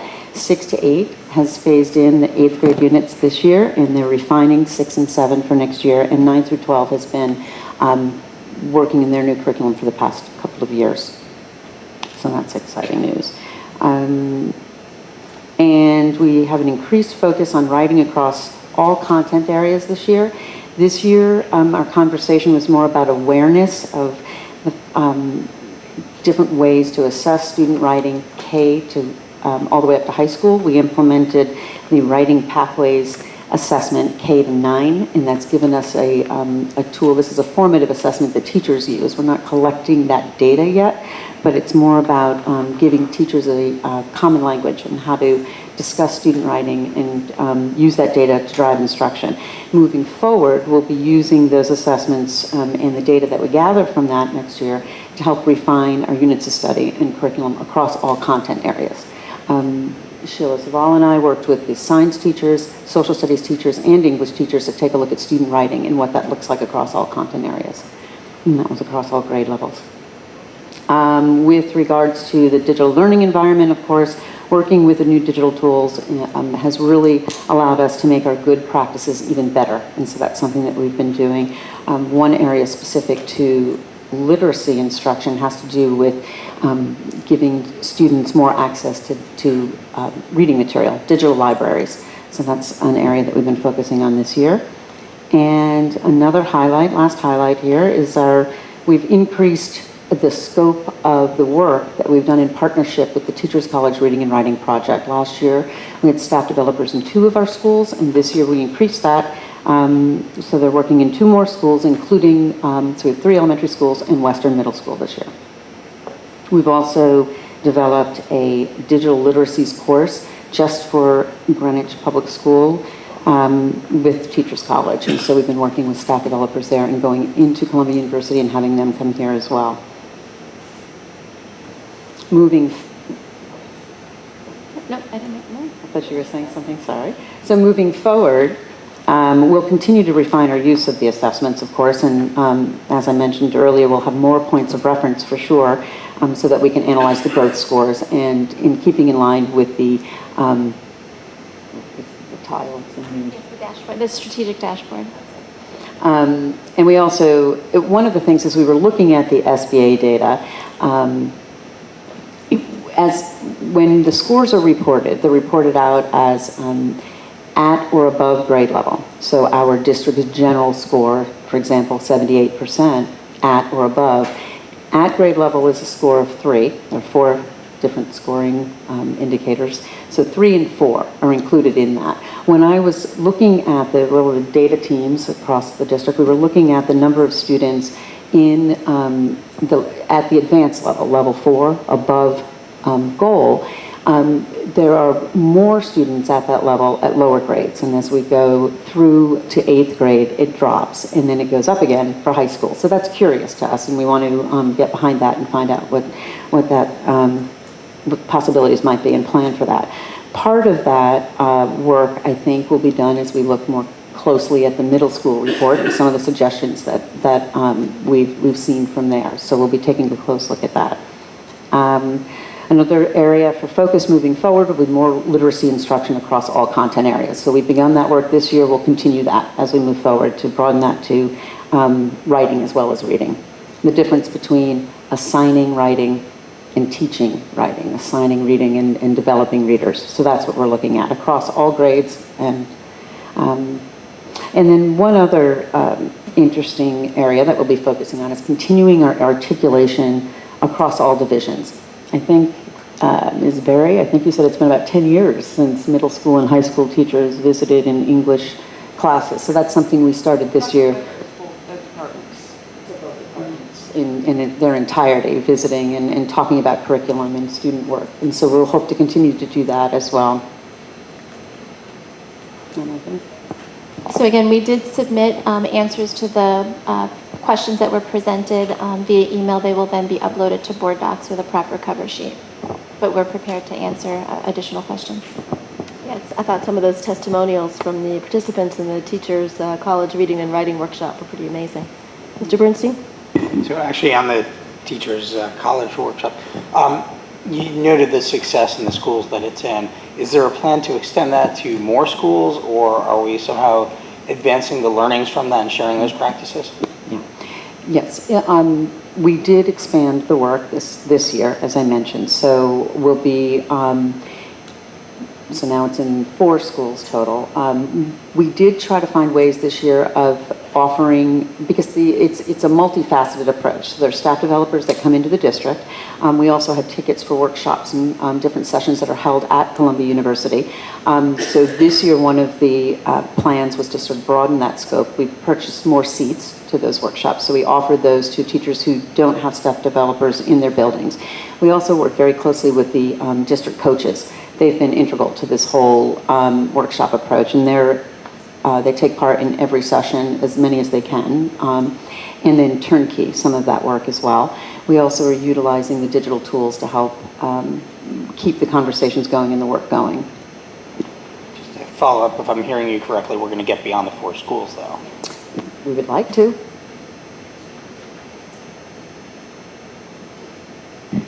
In the era of digital learning, I'm just curious, how is research changing? And you can talk about any of the levels, high school, middle, or elementary. We have to teach children to be critical consumers of content, whether it's online or not. So certainly that's a major component of all research. But think about one of the key components of, say, the social studies, the new frameworks for the social studies standards, has to do with using primary resources. And the children have access to anything and everything, really. And then also accessing local resources. So our Historical Society has played a key role. And because we're able to access their archives digitally, I mean, even just locally, think about how different that is. So now we've got access. And so that's some of the work that we did. The Social Studies Study Group met together for the entire year last year, and this was a K-8 group. And we met with some outside consultants. We visited some places as well, and so that's what we're working on now. As Mr. Johnson can attest, we're lucky at the high school too, because our media staff is so great, and they take students from 9th grade, 10th grade, even more critically through research and using technology. When we wrote papers, well, I was back with microfiche and those films that fell apart, but I had to look up each time in a book how to document, how to cite, and so students now are using Noodlebibs, and that's a few years in, but our media center is crackerjack at helping kids use the latest research tools. And another facet we're looking at is one of the vision of the graduate capacities is presentation, and so when kids research, they need to do something with it. So we really are working into the English curriculum where students can, whether they're researching poets or whatever it is, an author or an ism, and then how they research best, weeding out the ninth grader down the street who's writing on the topic, how they, and the Media Center has been helpful with that kind of evaluation, and then how they present it compellingly, and how they can use technology to present it compellingly. And I think it's also happening in very small sound bites too. So things are coming up, vocabulary words, for example. In second grade, I just recently observed a teacher. They were in the middle of a conversation. It was a reading lesson, and one of the children asked about a word that he didn't understand. She said, well, let's look that up. And instantly they could do it very easily. And so it's that sort of, I think research has really changed. We're just sort of living in that sense of inquiry. Dr. Francis? So on the social studies side, one quick question, which is sort of, I was a little confused about when is the curriculum thought to be fully done and aligned, and where that process, and then the other bigger piece sort of is the question, and I kind of cut and pasted a couple of comments in here, up the ladder of text complexity, I think was in English language arts. That the resources are being reviewed, is another aspect. But it's sort of trying to get back at a question I've asked or thought about for years, which is, in social studies, where I think there's concern amongst parents and students that there hasn't historically been as much differentiation or ability to challenge those more advanced students. What are we looking at in terms of personalized learning? What are we doing to support teachers with the kinds of texts and ability to get to that more complex thinking, that higher level of reading, to bring that into classrooms, since we don't have leveling for those, to really make sure we're challenging those students? Yeah. Great questions. I think that's been the key, the center part of our entire conversation. The Connecticut frameworks call first and foremost for a shift in focus of instruction. It's about inquiry.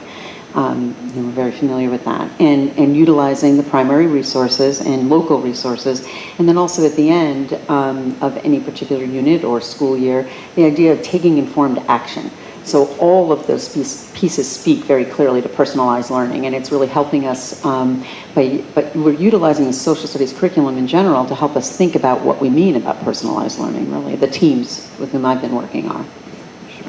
And the resources, and for example, Newsella is one that a digital resource that they've been using, and just recently, it's just been, it used to be only 3 different reading levels, like in other words, you can get the same article in 3 different reading levels. Now it's 5, so we've got a lot of variety. So people use personalized learning in a lot of different ways, and I'm trying to get really, really critically at the aspect of complex thinking, critical thinking, and Newsella, to me sounded like a fantastic thing. I asked my middle school student, and his feedback and my change in thinking about it is that it may change the complexity of the vocabulary that's in there, but it's not really changing the complexity of the ideas you're thinking about, of the comparisons that you're making, of the deeper ideas. So how are we getting both of those things to make sure kids are really being challenged in terms of the complexity of the language and the complexity of the ideas when you have this huge range of kids in the same classroom? And I think, I just thought of it. I think, too, when we think about the way that we've developed the units, they start with essential questions. So a geography lesson, perhaps years ago, we were taught to memorize regions, and now it's, how does where I live affect how I live?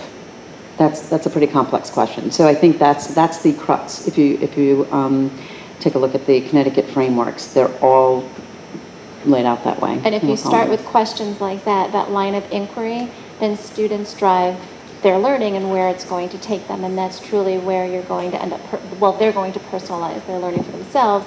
The teacher acts as the facilitator to foster that. I did want to touch on Newsella. It's just one resource that we use to kind of level the playing field so that students are not presented with so graphically different text to where it becomes a stigma, at least, and the differentiation between each article, you don't lose the integrity of the message or the meaning, but at least everyone's reading something similar on the same topic, but again, the additional resources they may access or then find and research is it does change in complexity, but Newsela helps level it for all of us to start and build background knowledge and move from there. Mr. Sher. I have some questions about the data, but I need a qualifier. The definition of the achievement gap is the difference between what and what?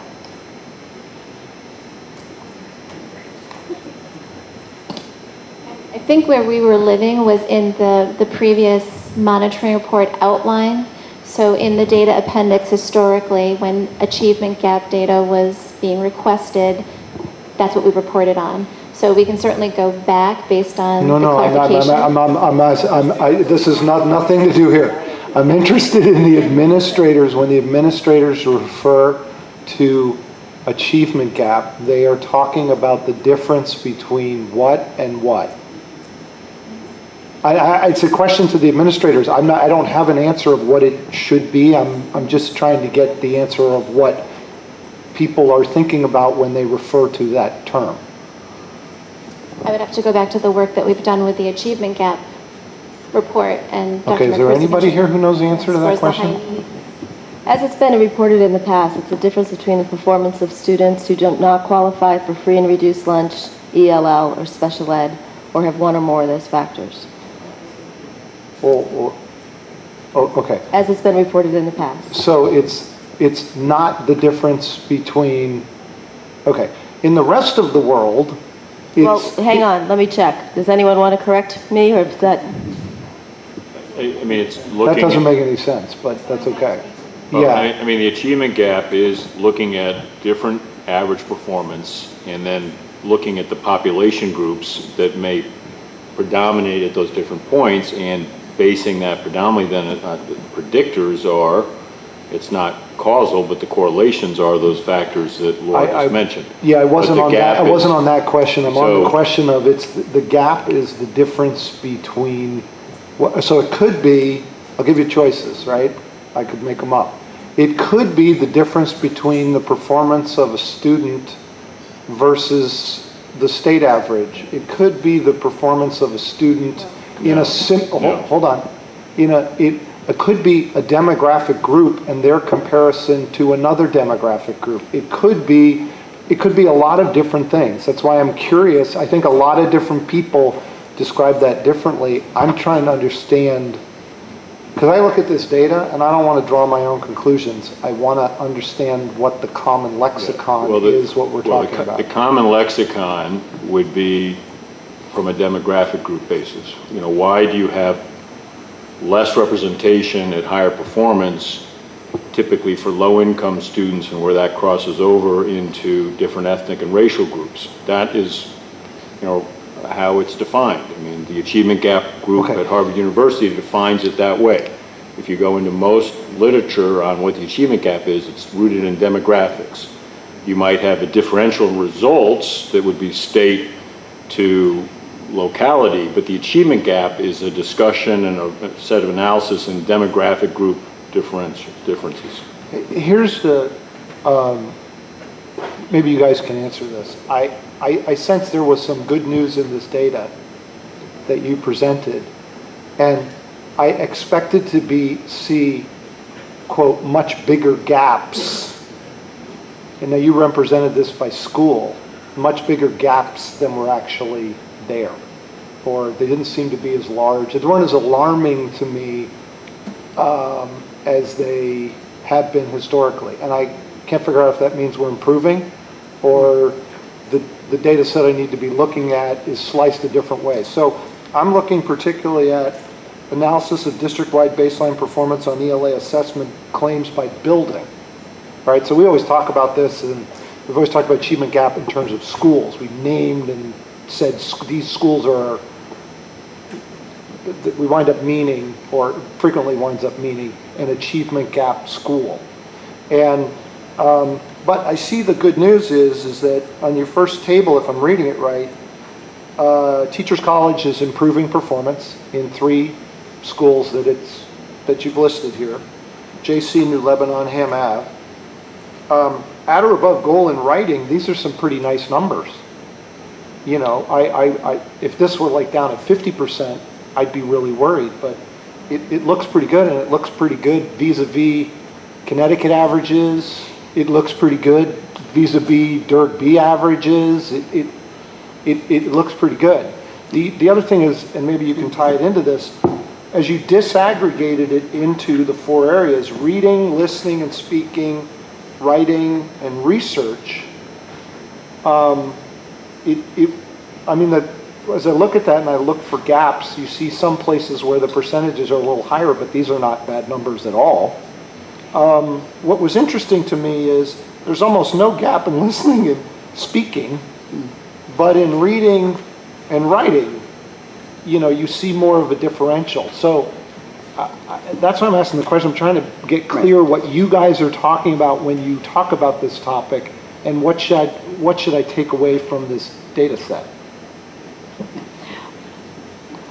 Yes, okay. So these tables are taken out of the, they were reported earlier in the assessment document, okay, in September. It may be a little bit deceiving because when you disaggregate the data by the different strands, the 4 strands that you just named, it's on page 8, the reading, listening, speaking, writing, and research and inquiry, they're referring to above standard, at or near standard, or below standard. So it's 3, but when we're talking about the general overall performance, our 78%, for example, on the ELA, there are 4. So they talk about above, at, below, or near, meets or exceeds. No, that's what this one is. There are 4 different indicators for the others. So it's 1, 2, 3, and 4 is what they're scoring. So that at or above is 3 and 4, the numbers that I was talking about earlier. So that 78% is not, so these. So we need you need a 4-tier. Correct. So Okay. there are 4 versus 3. Can you guys redo it as a 4-tier so we could see it? This is how it's reported by the state. This is how the SBA data is reported. When they delineate the different claims, they use, so at or near is sort of like they're combining 2 and 3. So we don't really know where we are. Pardon? We don't really know where we are then. No, and this is we're hoping that now we're in the second administration. So this was baseline information from last year. And at the time, they were not prepared to release cut scores, if you will, in those areas. So their best approach was to do it this way. So we're hoping that this year with the second round of data, they'll be able to give us further cut scores that we were used to with the CMT and CAP. Well, they have 4 levels, right? And The achievement level descriptors are 4 versus 5. Right, okay. But if you just look at the below standard, that does tell you there is some gaps in the district. Oh, yeah, but they're not, I was expecting to see 25, 30% gaps. I don't see that gap level if you just look at the below standard, right? But you also have to consiber the near standard. So well, that's the point, right? So the data set isn't particularly okay. Can I'm sorry. Go ahead. If somebody has another question, go ahead and follow up. That's connected to this. I'm going to give Ms. O'Neill a chance. It's not connected directly to that, so why don't you pursue your train of thought now? If I go to page 21, I'm avoiding glasses. What I took away from that was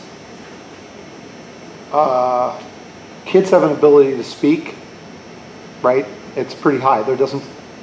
Presuming that data, the at or near isn't really, I don't know what's underneath that. But it's clear that the 2 skills in there that are more challenging are reading, right, and writing. Those 2 are probably pretty well connected, right? So what was interesting to me was, then you go on page 21, you go to the third bullet. English language learners may derive substantial benefit from content area literacy instruction. And then when it goes on, it says,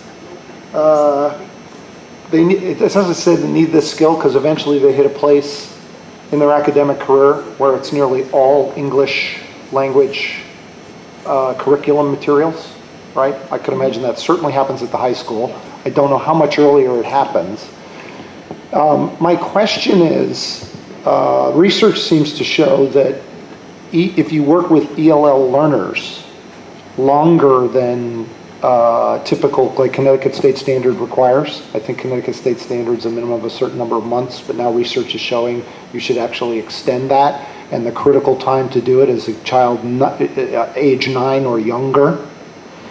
My question then becomes, if it's reading and writing, and it winds up later being about true competency in English language, do we have, what else should we be doing to put kids on a track who may not have been native English speakers at that critical time in elementary, better positioned to succeed later?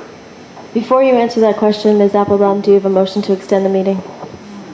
Given the length of items still to take care of on the agenda, I move that we extend the meeting till 10:30. All in favor? 7-0. Thank you. So as you know, as we've reported in the ESL monitoring report, we have a very comprehensive program and approach to screening the students when they do arrive in district, beginning with the home language survey. And Trudy Durrell isn't with us this evening, but certainly we can get more information.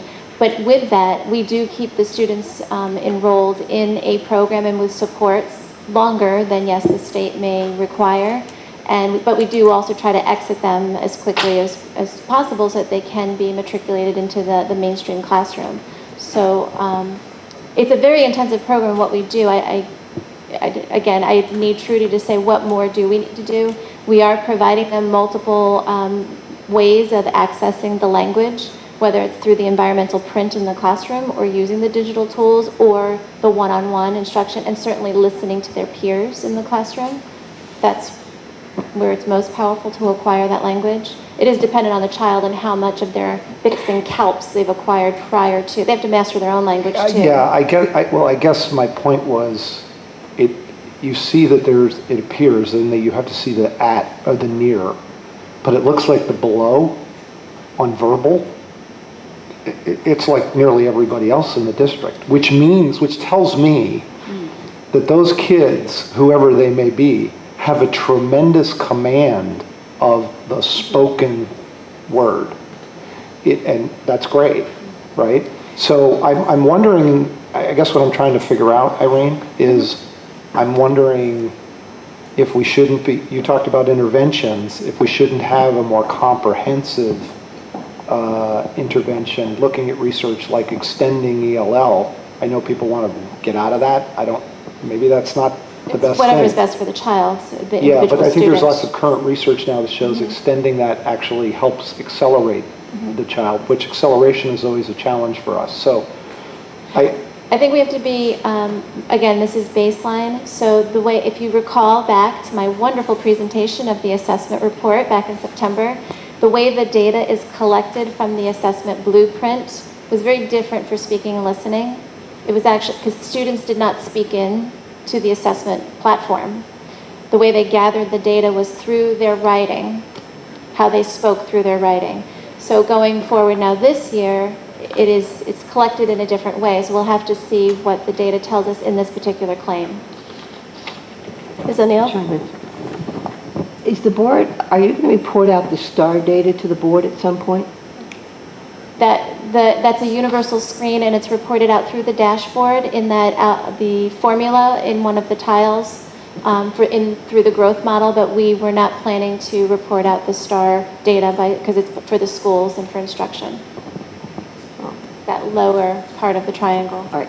The other question I have is the drop in the middle school scores across all 3 middle schools? Yes, it is. And it's also interesting to note that across the state, that there is a drop between grade 5 and grade 6. So it is, it's a more difficult assessment and all, but I do think we do. But we had the same issue when there were CMTs. So we've always had a problem with middle school. But it's interesting to note, and I think it bears, a little more scrutiny. But we are focused on that 5th to 6th transition, and through the work that Antoinette's been doing with trying to build that bridge, the articulation is greater. Mr. Bernstein? Just a quick follow-up on that. Is the drop the same for all of the middle school transitions? Meaning, can you pinpoint certain elementary schools to certain middle schools that are having a steeper problem, or is there any way to isolate the data? That's a good question. I think, we haven't looked at it that way, but we certainly could, I think. Yeah, we can go back and do that, but I do think there is a particular chart in the middle school report where they start at different places, but they significantly close the gap by 8th grade. Dr. Francis? Sorry, I think I had asked about when we thought the social studies curriculum would be completed and then fully implemented. I wasn't quite sure because I felt like there was a lot of different dates there. Yeah, there are a lot of different dates. The high school has implemented. Middle school, 8th grade, I'm pretty sure every single one of the schools has implemented all of their units. 6 and 7, we will complete those units at this summer's Curriculum Institute. K through 5, excuse me, the expectation was that every teacher implemented one of the 3 units this year. And the at the Institute, the other 2 will be fully fleshed out if they haven't been already. So there was a full implementation for the fall of 16 for K5 and essentially K8. So June, but there was something about something by June of 17. So that's what had confused me, and I don't. Do you know what page that was? Mr. Sher? I don't remember. What kind of geography courses are in our course catalog at the high school? 0? No I saw the geography note on courses. AP, but is the answer 0? We don't teach geography in isolation. There's no geography courses at the high school. It's embedded in social studies everywhere. I mean, you can find it Absolutely. at all levels. The major themes of geography, yes, that's correct. Beginning in kindergarten. Yeah, no, I get it's in the younger grades. I was asking about the high school. Do you know what we do at the high school? It's also embedded in the curriculum as they go through, but there's no discrete geography course. And I don't believe there's a discrete geography unit. And you're saying a discrete geography unit in any of the courses? Right. Yeah. So right after C, social studies goals on page 28, it says, to ensure full implementation of the social studies curriculum by June of 2017. To ensure that has been implemented by the end of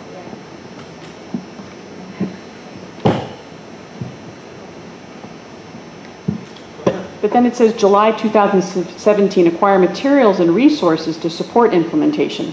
So in July of 17, after we're supposed to ensure that it's all been done, which is supposed to be this fall that it's really been done, we're going to be acquiring the materials and resources. Additional resources. Any other questions?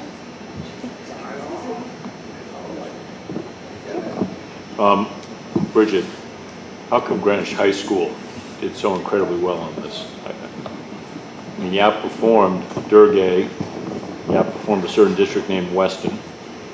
I mean, you kicked it. Explain. No, and it's not in the report why the high school did so well with a very diverse population, far Thank more you. diverse than the other groups. Thank you. You know what I have to say, excellent teaching. Yeah, but let me be in all seriousness, you need to figure out what's going on there and help the board and the rest of the community see it, because it is impressive. I mean, Thank you. I would love to have a repeat, but of course, that was the only year we had that test. Now we moved on to the SAT. Yeah, my Irish-American wife just said I jinxed us by bringing up the positive, but They're not taking that. Hope not. Dr. Francis? Sorry, I don't know if you guys have these numbers, but I've just been curious about the number of students who are enrolled for 113A for next year. Do you have that number?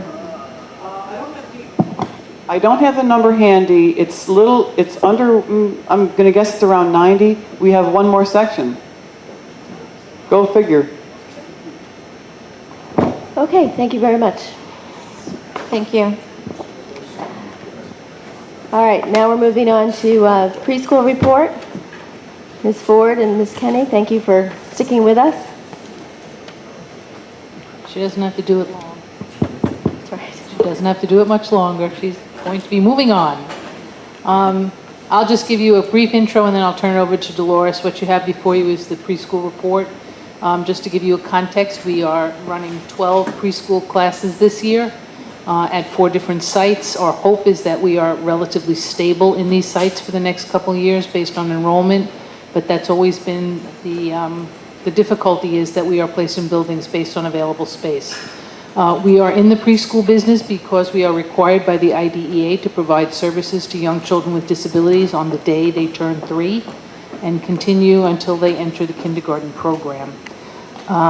We do it in a way that is integrated with typical peers in what we refer to as our community classes, which are the program classes in North Street, Old Greenwich, and Parkway. Those classes are 10 typically developing children with 5 children with disabilities.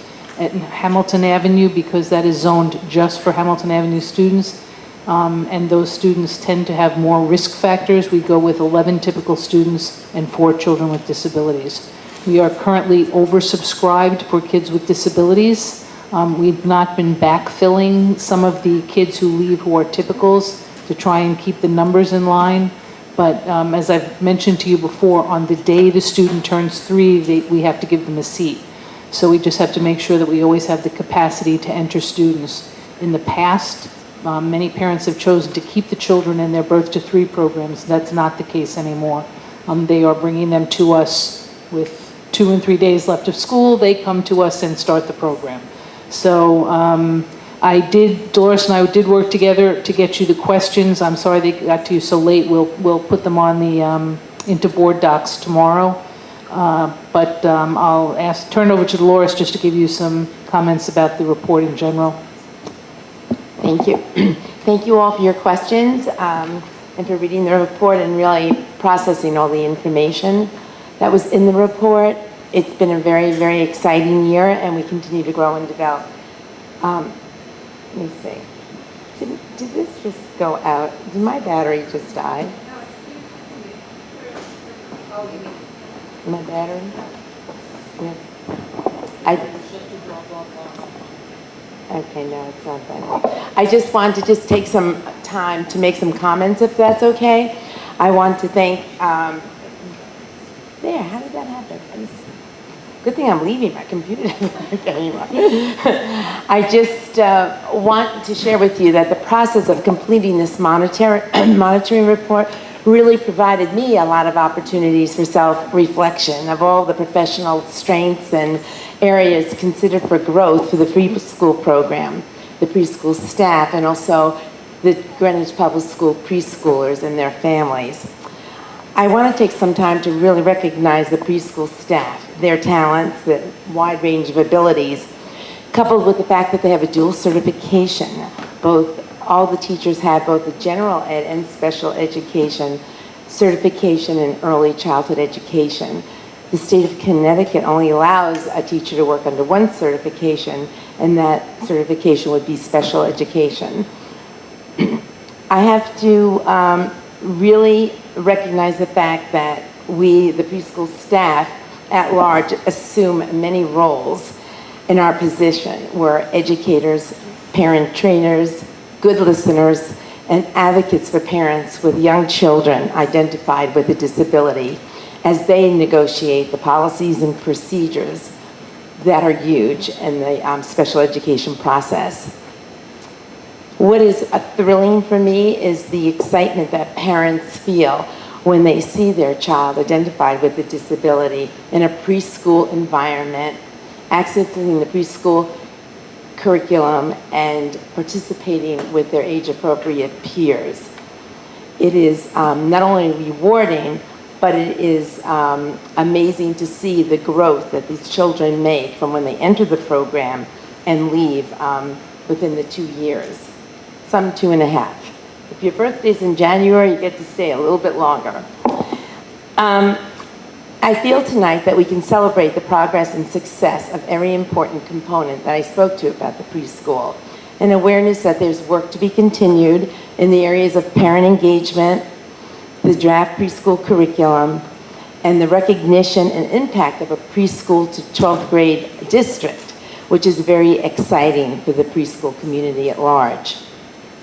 Along with this recognition, I feel the district must consider the importance of the opportunities for preschool staff to collaborate, consult, and engage in professional learning activities planned with and by district coordinators.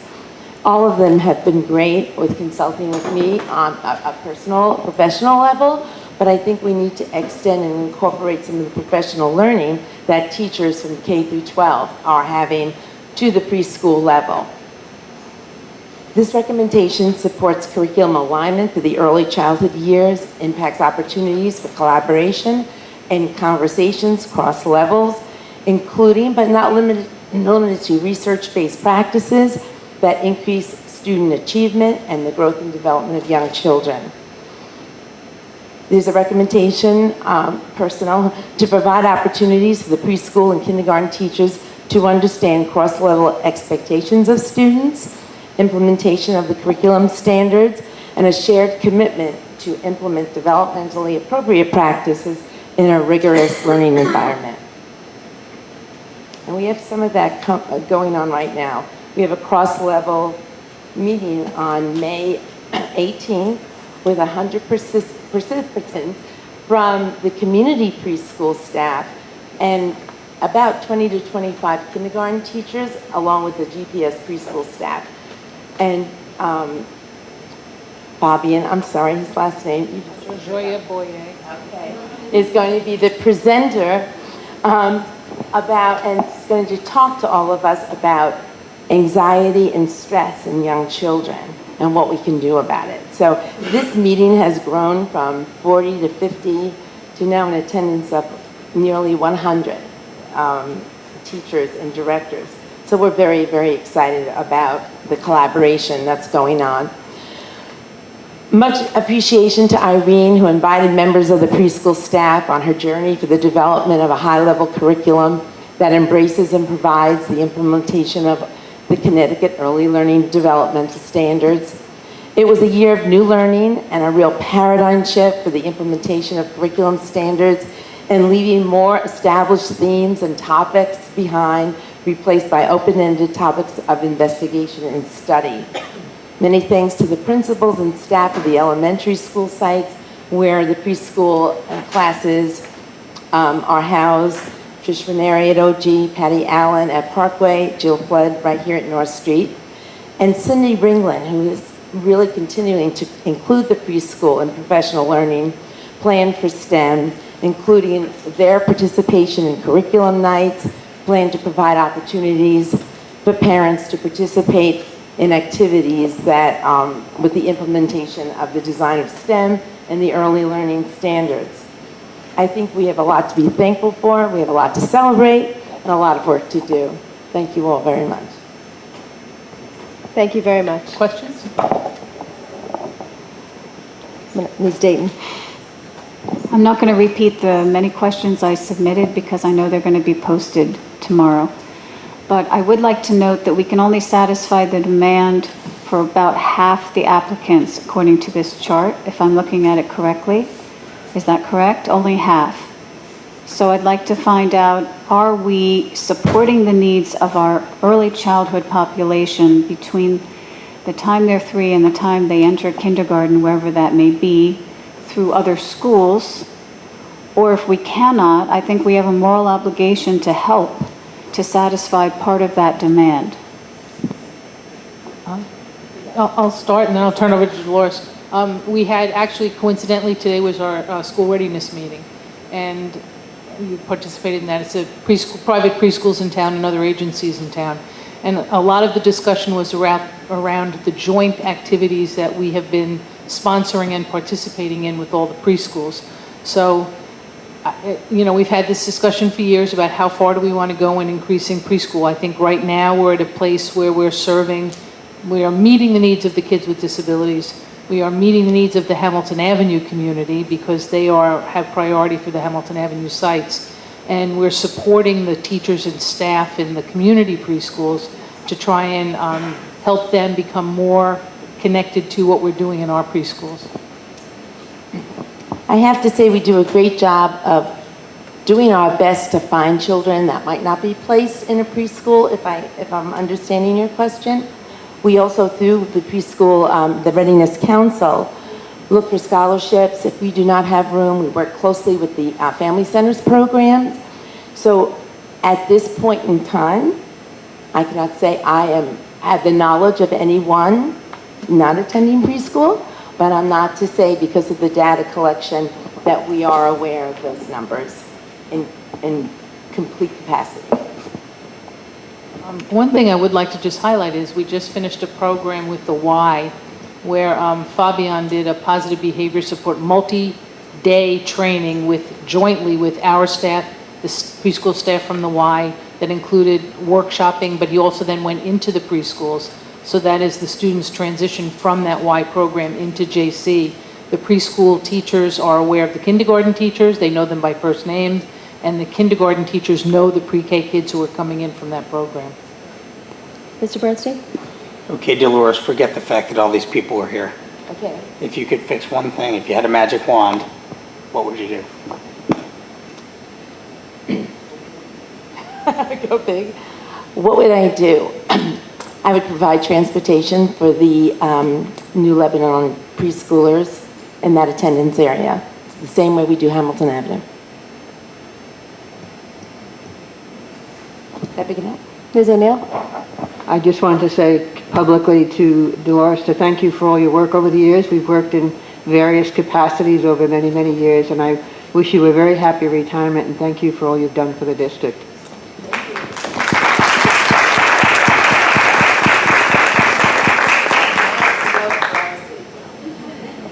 Mr. Scher? Mary, maybe you know this number off the top of my head. I have the number 95% in my head. But, and it's been reported numerous times to the board, of kids who are entering kindergarten who have attended 2 or more years of preschool, whether it be public, private, in Greenwich, not. But I understood when it's been presented to the board that we asked that question for incoming kindergartners. And as I say, it's been reported in public reports to us numerous times. Is that number still holding? It is holding. I think what Dolores tried to point out in the report is it is and this is a technical, it's a funky number because we're not as clear in our definition of what preschool is. So there are I think there's some blurring of how we're reporting the data. One of the recommendations that Dolores and I are making I saw that. is that we go back to a better, more precise way of asking what the experience was. Okay, it's been reported to the board numerous times in public meetings that the question that's asked of parents is 2 or more years of preschool, and it's part of the readiness for when kids arrive at the district. Are you now saying that that's not the question we ask in kindergarten? And I realize Dolores is running the preschool program. I realize this is really a question for what's happening in the elementary schools on their intake. So I don't want to put Dolores on the spot. No, you're not putting me on the spot because I was actually assistant principal here for 15 years and very much part of the kindergarten process. When I first assumed the role as assistant principal, there were social workers that were part of our PPS teams at the schools, and they would do a face-to-face interview with the new parents. They would fill out a form that we just found. It was an old type form. They'd complete this interview process and really delved deep with finding out exactly the questions about preschool. Was it daycare? Was it 1 year, 2 year? Our registration form states, and don't quote me, but I'm pretty sure about this, is list the schools that your child attended before entering Greenwich Public Schools. And that's include nursery school. That's what it says.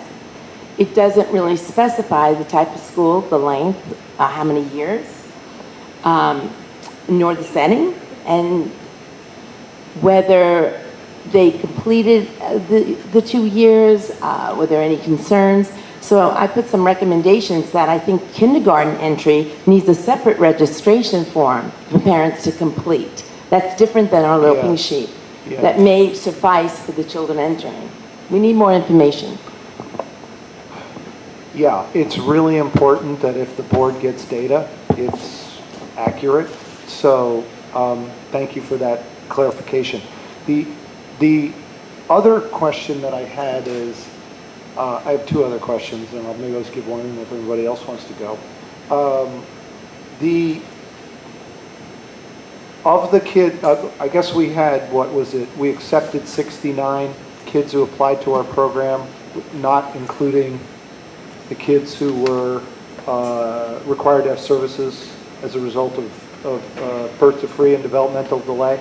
That sounds I think that's in the report. It said this past year we were able to accommodate 69 kids, but it said that we got applications for a little less than double that amount.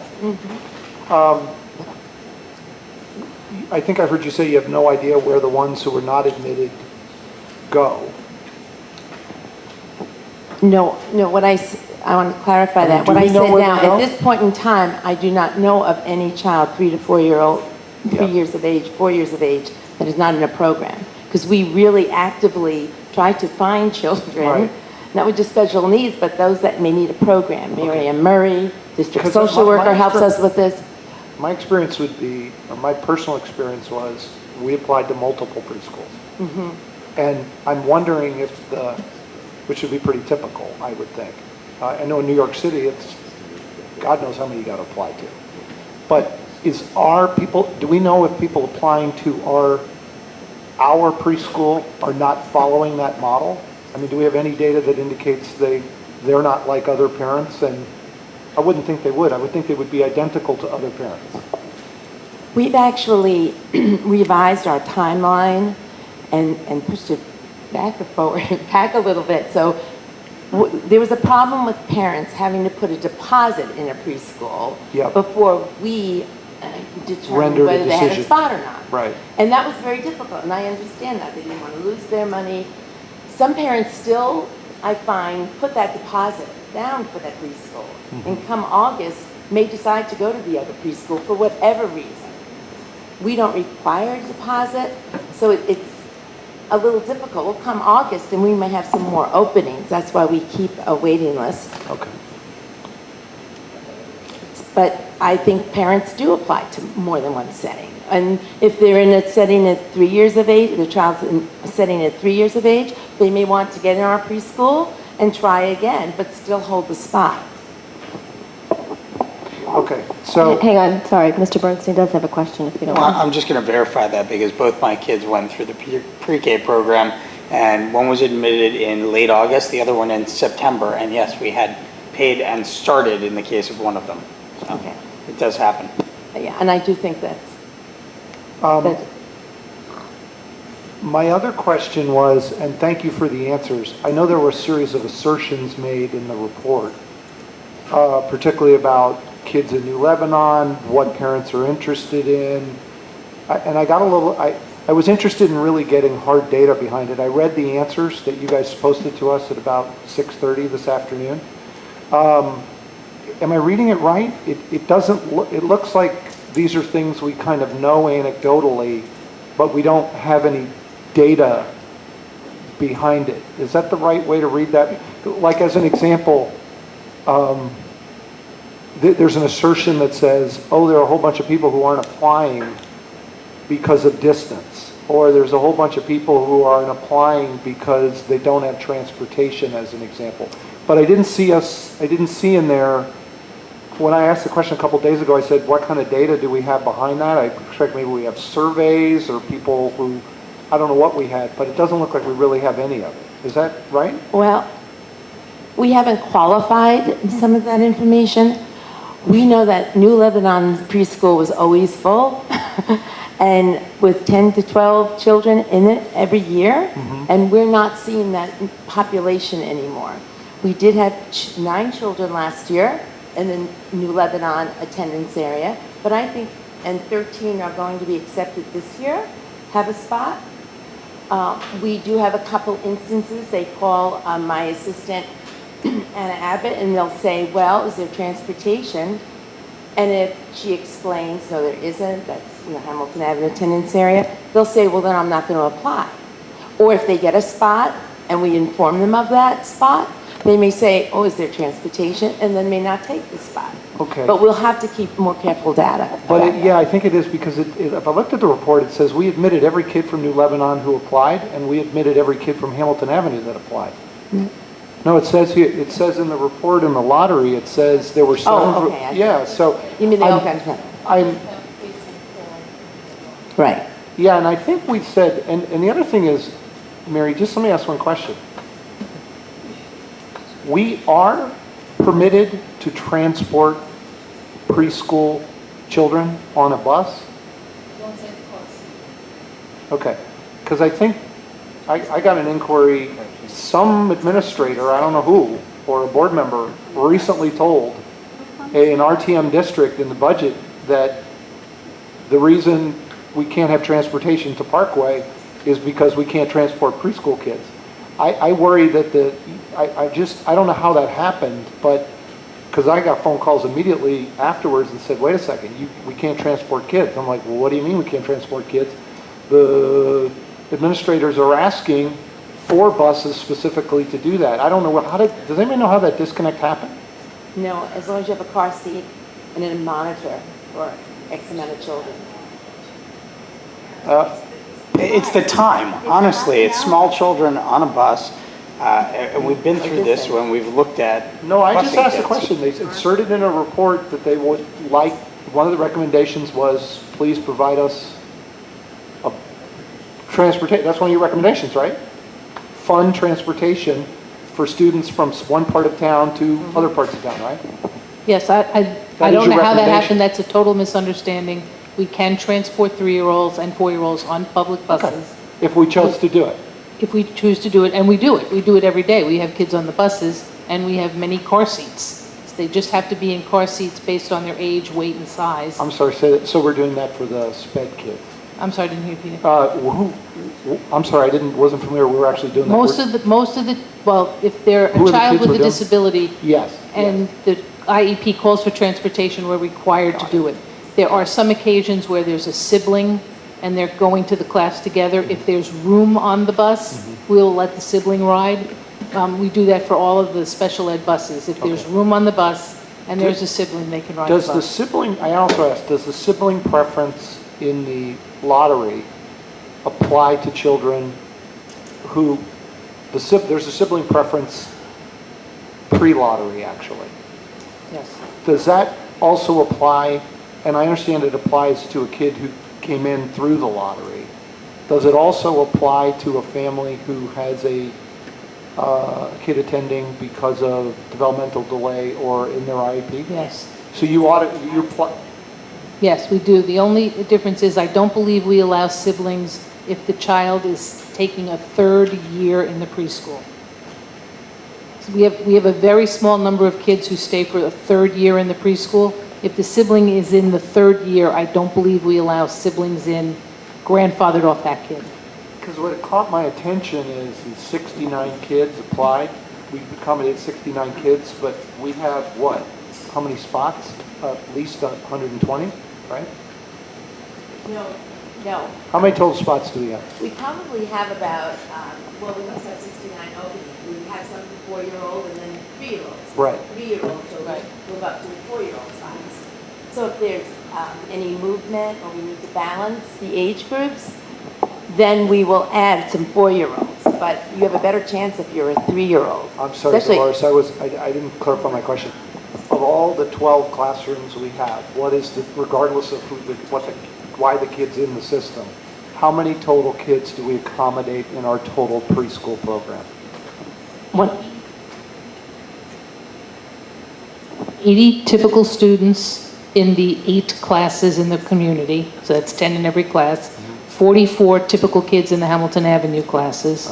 And then the flip side, it would be 40 kids with disabilities in the 8 community classes. So that's and 160. 16 kids with disabilities in the Hamilton Avenue classes. So it's 172, 175, something like that.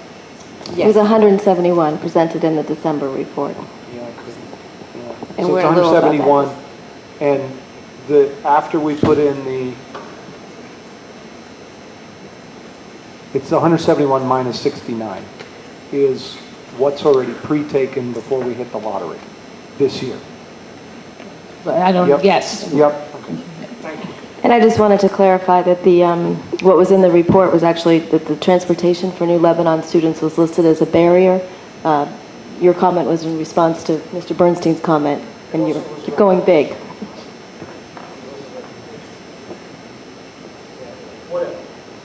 All right, are there any other questions on the preschool? If not, thank you very much. You're welcome. Appreciate it.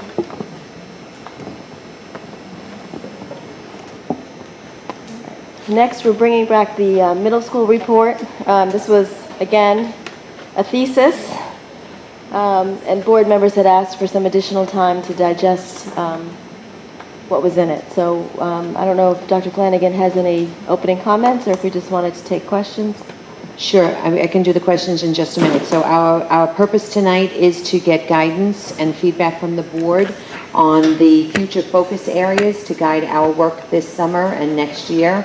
For those of you who have the report in front of you, the future focus areas start on page 18 of the report and go to page 28.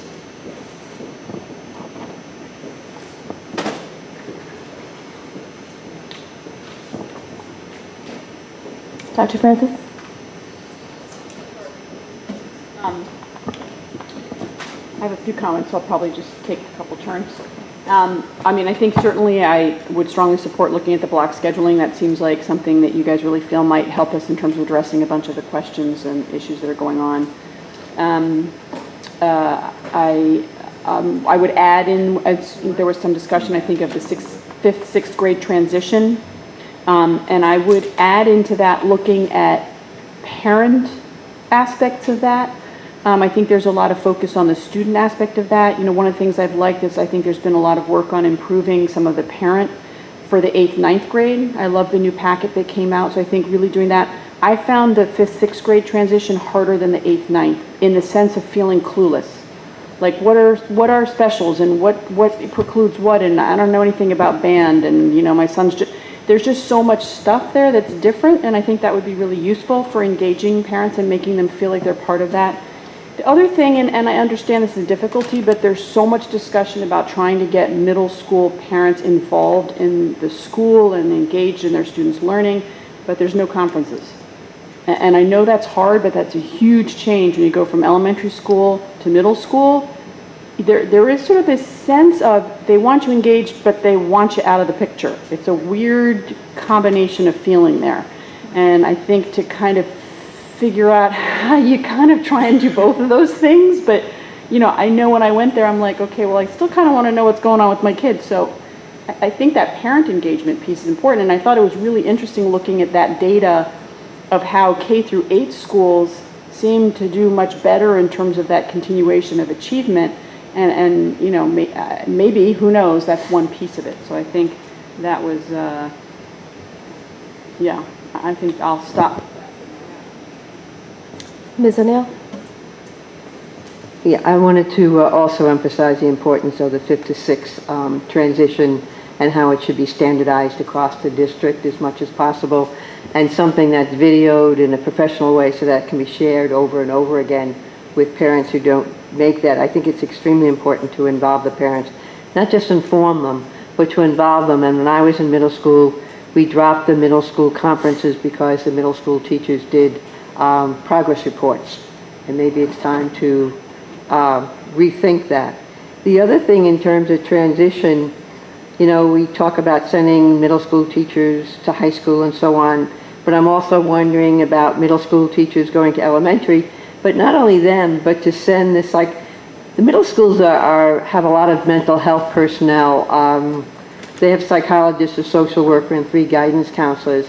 Why we're not doing more with sending them into the middle schools to really get to know those kids. The sharing sessions are an hour or so long, and you have to go through a whole, over 100 kids. So I think it'd be more important to use some of that health personnel to go down into the elementary schools. And like so many of the emails that we received, I would like to see a very clear language in middle school about maintaining the leveled classes. There's some wording in there that makes it a little fuzzy. It makes me a little uncomfortable.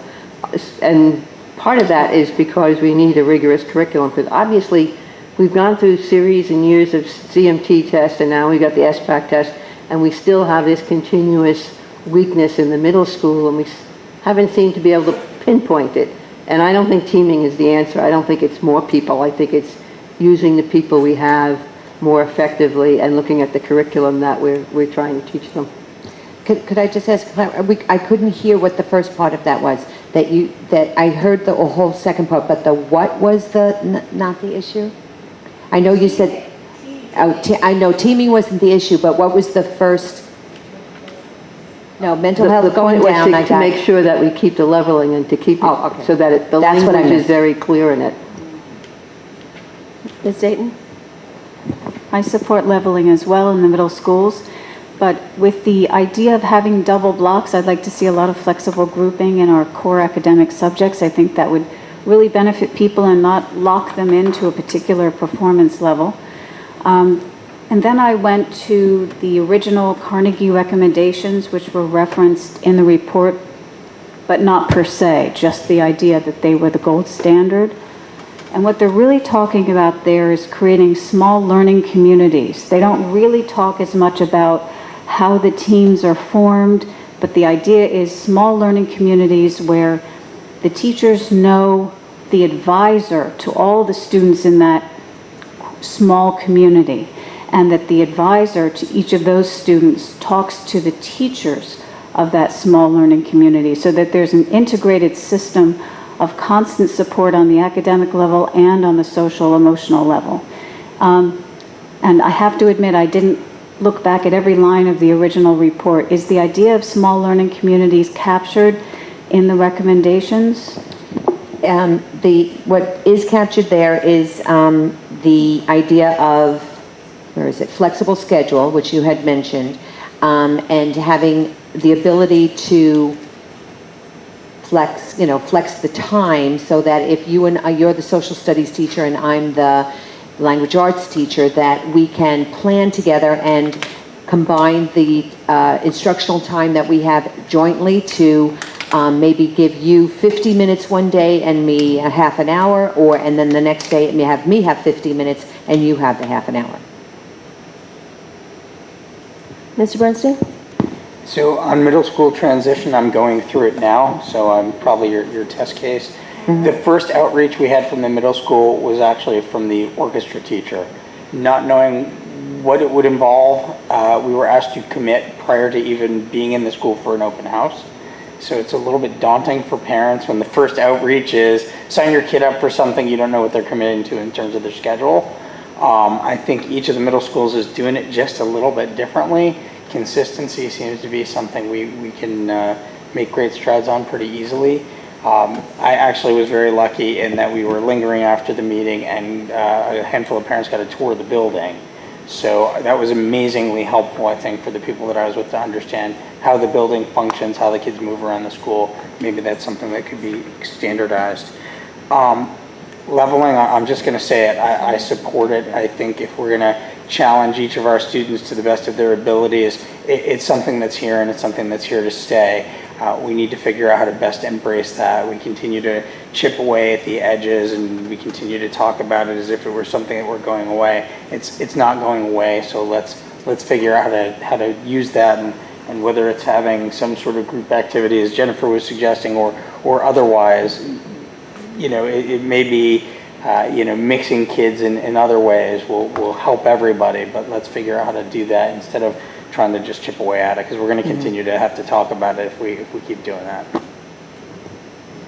I just want to add that I do support leveling, but I also think we need to look at the schedule. I don't like leveling that you're pegged at a certain level forever. I think there needs to be some flexibility in the scheduling, so teachers, based on kids' advancement, kids have the opportunities to move up or move to a different level if it's not working for them, or they could reach higher. Ms. Applebaum?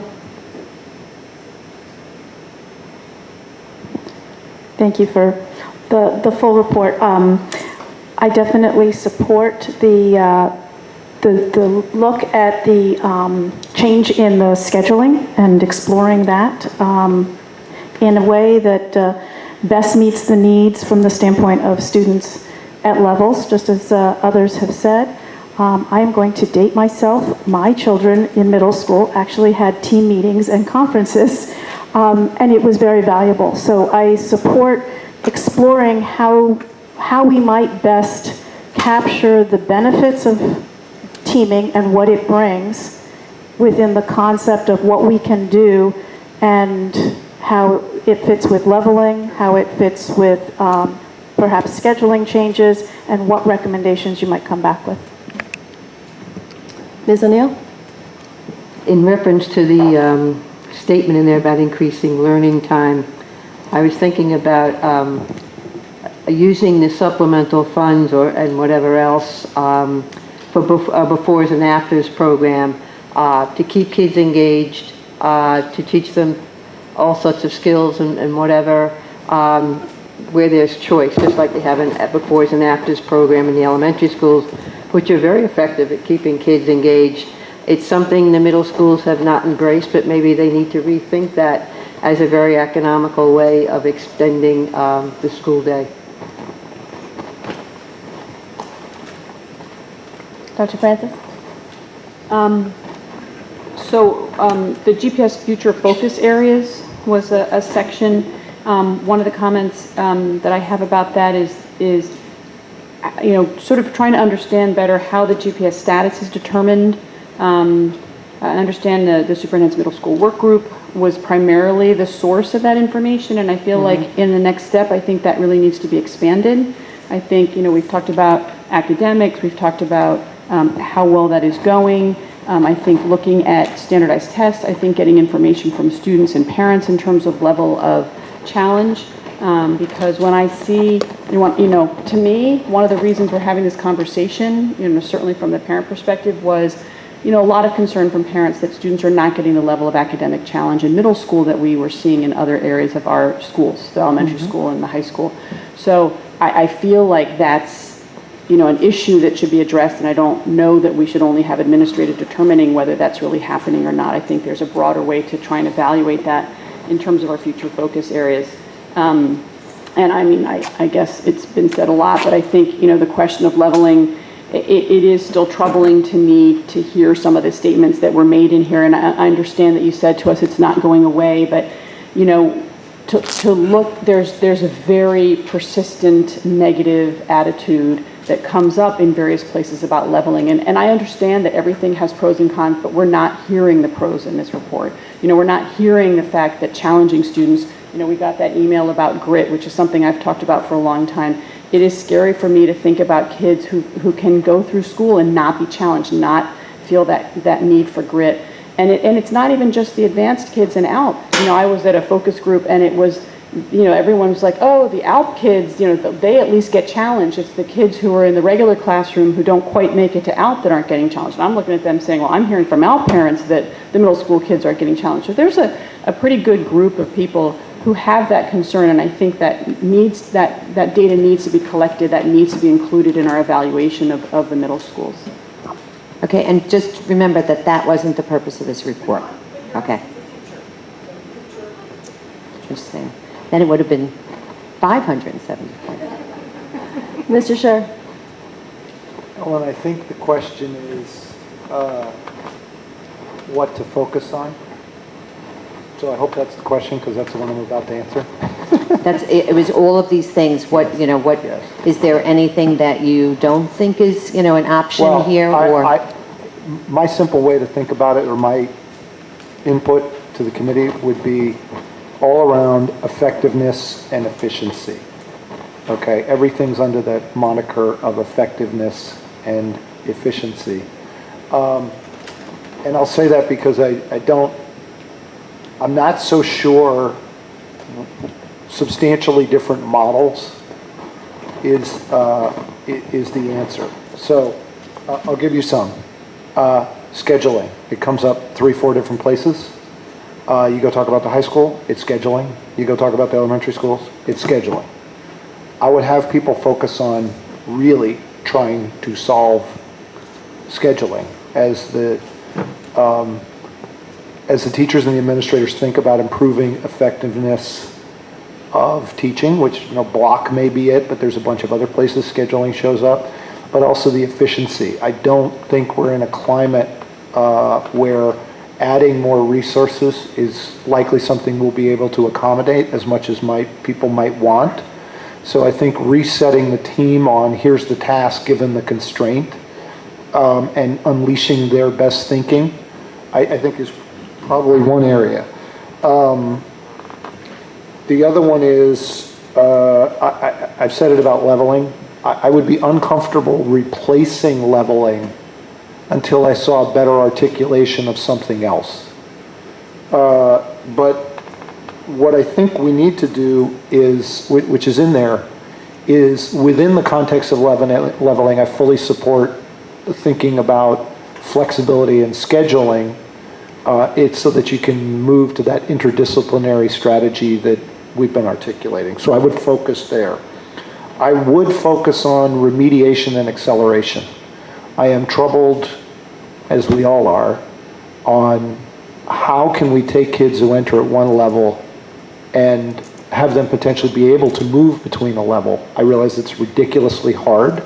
It was a focus in the achievement gap, ability to accelerate, so on and so forth. I would focus us on ability to move some kids between levels. I don't want levels to become a rigid, static thing that is holding back kids.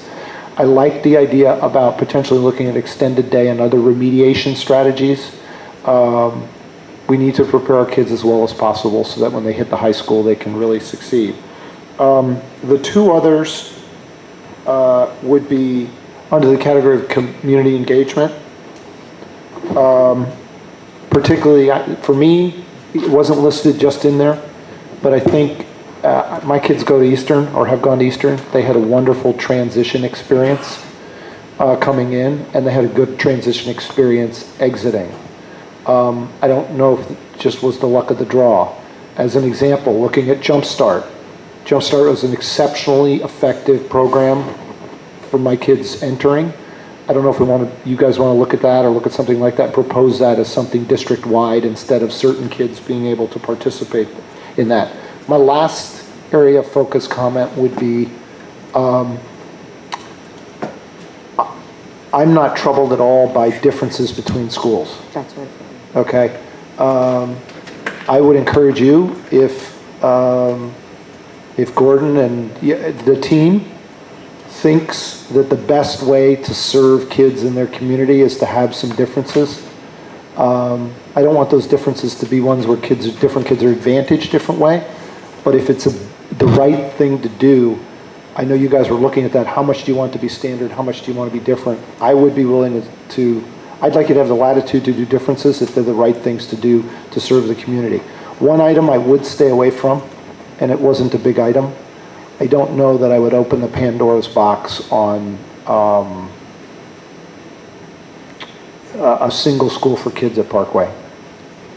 A what? Single middle school track. It was listed in here as, I'm sorry, now I get it.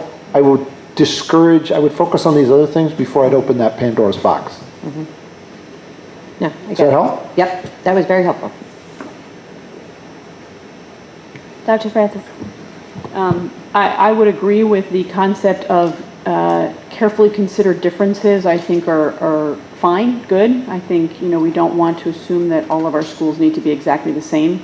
I just would emphasize, and I think I said this last time, that I think it needs to be a planned difference, not one that just develops over time and then you go, oops, we didn't realize you guys were doing this other thing that's great and we didn't know about it. So, something that's planned as a positive difference, I think is a great idea. I might need to move away from you a little bit on this one, but, I think one of the things I brought up last time was, there's a lot of things, for example, going on at Western. And I would give you guys the ability to look at all of those different initiatives and really say, okay, which ones do we really feel are the best, when you come back to us and not feel constrained in looking at every different thing as you do that. And IB, AVID, obviously we have to keep the DLE, but what are these things, what really works, what might not work, are there ways to take the best out of one but not necessarily have to have the whole thing, what is it that really would work well, in terms of those kinds of things. The other thing I did try to find a couple of good articles on teaming, and some of them are quite old, so I would still love and request what you think is a great quintessential article that's really going to convince me. And it's not that I'm not convinced, but I would like to see the data. I mean, honestly, one of the main reasons my 10th graders in Innovation Lab is because, I mean, to me, that's interdisciplinary, block, teamed teaching, right? So I do think it's a great principle. I do worry a little bit about some of the statements, and I think it's one of those things we do all the time in medicine. You find something new and everything wonderful becomes ascribed to that. Vitamin D was the last one. Everybody should be on millions of amounts of vitamin D because it cures everything under the sun. Wait, that's not true? No, sorry. Do we have to pay for that device now? Not to get schooled by Dr. Oh, Francis. here we go. So, there was, I mean. I'm going to tweet that. So the issue about, students having fewer teachers. I mean, other than the question of splitting your reading and writing, how is teaming giving you fewer teachers? I mean, you still have one for each subject. So, I don't know. It's not giving the students fewer teachers. It's allowing the teachers to have the same students. I know, but on page 100, in quotes, sorry, team structure limits the number of teachers students see each day. This may be true, but I think it should be fixable in other ways, in quotes, exposes students to consistent procedures and expectations. I mean, I would kind of hope that we would do that anyway, right? I mean, you should be exposed to consistent expectations and procedures within a school, whether there's a team or not. So again, I mean, I think to be a little bit careful. And I was a little confused, as another one is more time to meet with teachers. And it was interesting because it was talking about curriculum. And it seemed to me if you're talking about math curriculum, having a team that's got all the different teachers in one team is not necessarily, in my mind, going to help the principal meet with all the math teachers to talk about math curriculum. So I happen to think teaming is very likely a wonderful thing if we can afford it and make it all work. But I do think we need to be a little bit careful about what we say we gain by teaming, to be honest about it. Okay, and this I think is one of the things that from this report that has been taken. There's so many things that are taken out of context between the difference between the interviews of people in the focus group, or if those groups, and then the actual research. Because this is what happens is that it's what people are hearing is that in the report it says that what you just said, that the teaming results in them seeing less teachers, and that doesn't think. That's not what the research says. That says that one individual who was interviewed said. So we can't, we have to separate between what is actually research-based and what are people's opinions. Right, but it's clearly what's driving this sense. I mean, these are people generally who are teachers or administrators in our schools. I mean, if they think that leveling is bad for social emotional, aspects of student life, and teaming makes it so that students are not seeing as many teachers, that's going to drive them to want to make changes that may not be really based in fact. So I think we want to get those messages correct about what we do or don't get from these things. As a future focus, it would be really defining what are the things that you get out of these differences, what are the true benefits, to help us make well-judged and considered decisions. Ms. O'Neill. On the topic of teaming, most of the time when the administrators and teachers talk about teaming, they talk about time to sit and meet and talk about students.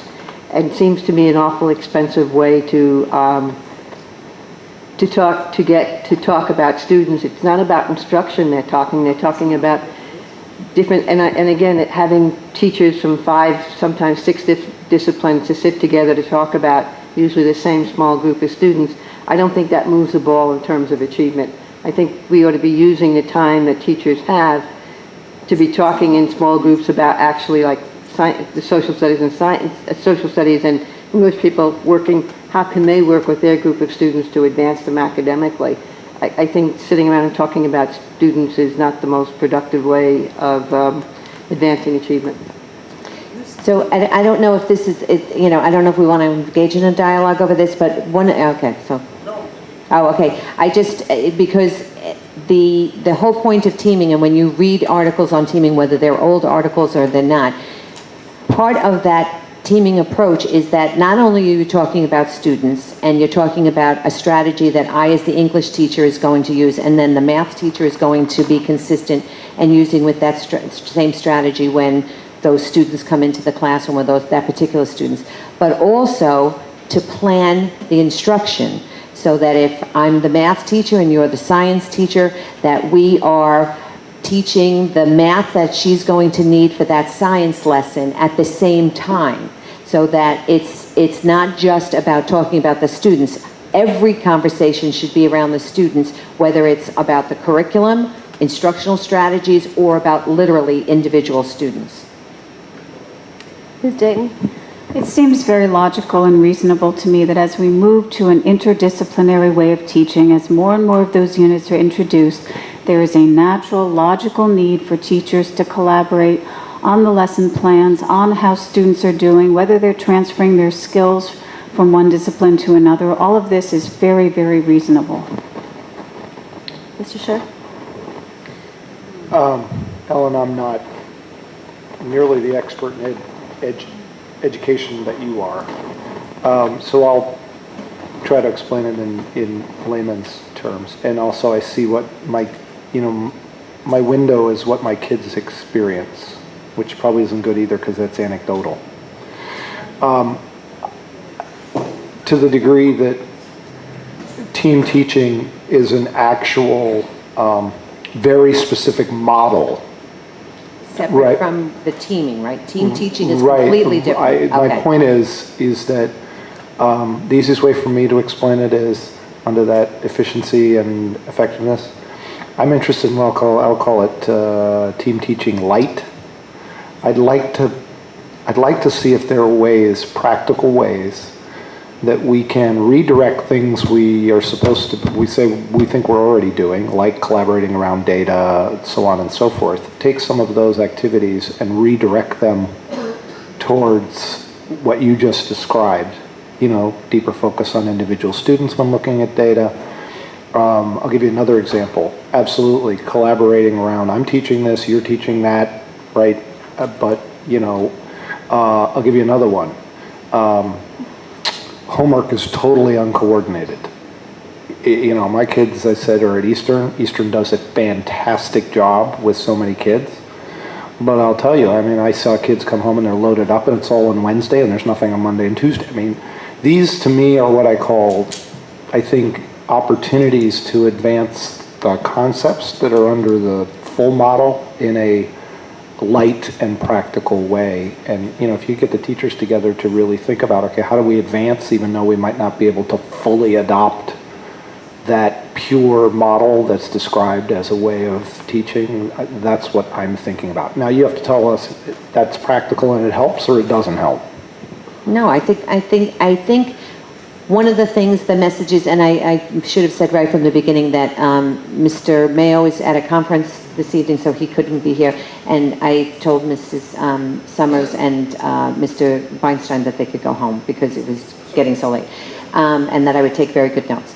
And I think one of the messages that has been very heartening to the administration is that there is an appetite for us to come back with carefully considered differences among the three schools that have a very clear rationale, and what I always say is within a sandbox.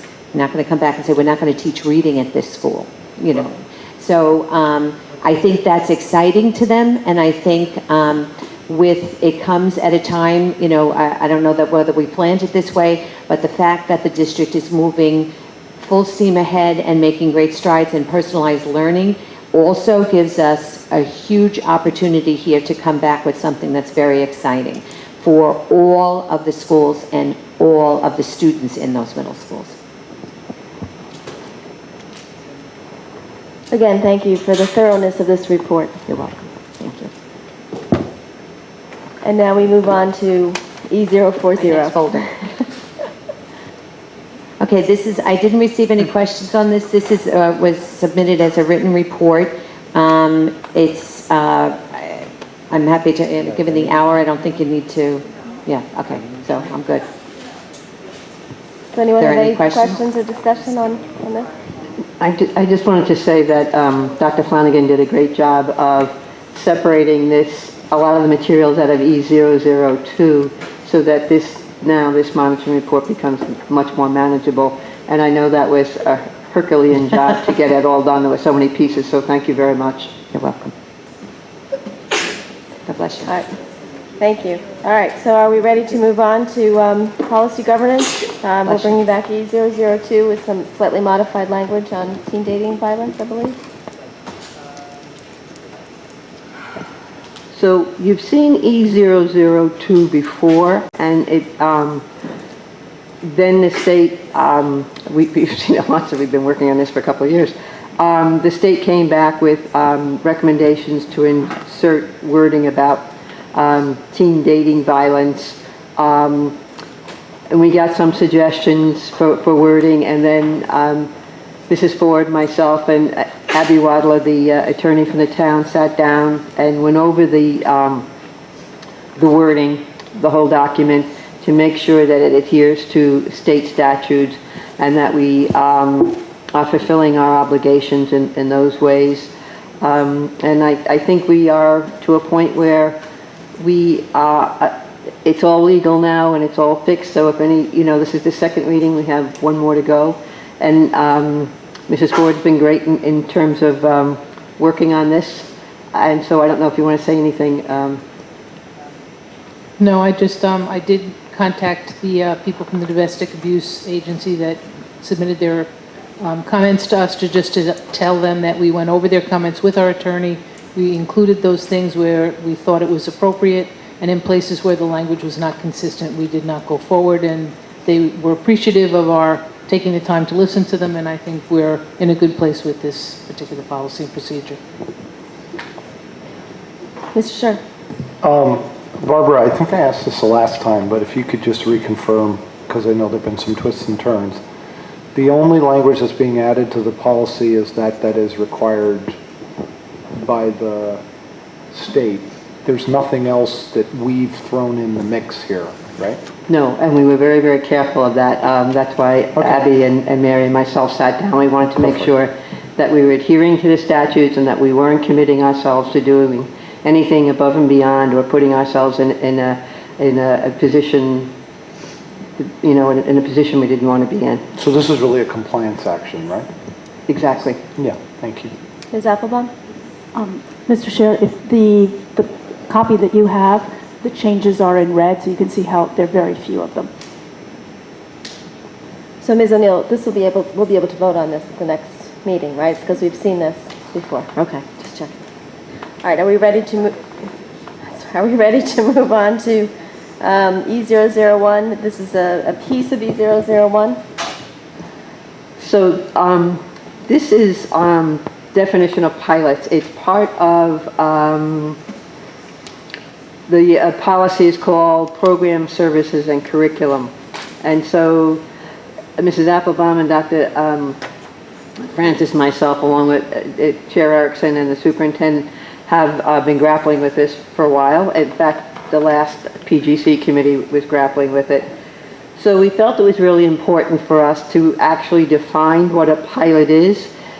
The statement about a pilot shows up as the last paragraph of a very long policy that lists everything that we do, curriculum services. So and there were no procedures with it. It was just a policy, just a statement there. So we took the policy and we added to it a statement that says why we have a policy and that we encourage innovation and creative thought. So now you have this revision before you. Oh, I'm sorry, I forgot Mrs. Parisi was a really instrumental part in this because she had unofficial procedures that I'll explain that we incorporated.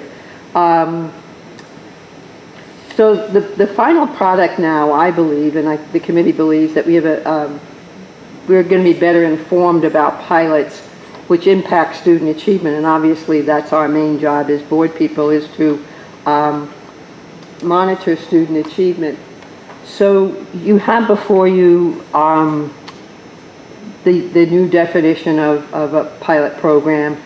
And I'd say that the major differences are that there is a rationale, that we support innovation and so on, that pilots would now become part of the agenda, that we would be notified officially by it being an agenda item, not just in super notes or whatever other way. And that when the pilot was finished, there'd be a definite vote on acceptance of the pilot, that there would be official procedures, which we don't have now. And although we don't vote on procedures according to the new procedures of PGC, procedures have to be developed 30 days after the final approval of the policy. So we will have new procedures. And we have basically agreed on those procedures because Mrs. Parisi, in her very organized way, she's always mapping or templating something or other, had a great template of procedures that she expected coordinators to follow. And you have her version and you have some editing. It was just a really fine-tuning of her procedures that we so some of the things we asked for was the sources of all funding, the duration of funding. I'm not going to go through it all. Data collection, we were specific about what kind of data that we wanted. We wanted to know the total costs, including staffing and reconfiguration of staffing. And we wanted a regular schedule, a predetermined schedule of updates to the board. So that summarizes the major parts of the procedures. So those are the major changes in the pilot that I've mentioned. You know, the rationale, the vote, the notification. Those are all things, and then the addition of the procedure. So entertain any questions. Ms. Applebaum? I just wanted to clarify when Ms. O'Neill refers to a vote, the pilot, it's at the end of the term of something being a pilot, when it is being proposed as a permanent addition, that is when the vote would take place. It is not to, do we pilot or not? That is just a notification process. But in the end, whether it's via the curriculum council or other recommendation, at the point that something is going to continue permanently, that is when the vote would take place. So what if something's not going to continue, if the recommendation is to not continue? Is that board vote still? Right, the board would have to vote up or down. If the pilot came back to us and the administration said we'd like to go forward with this, then the board would have then the right to say yes or no. But if the administration said we don't want to go forward with this, do we still need to vote? I would assume you have to, because you need to tell them officially yes or no.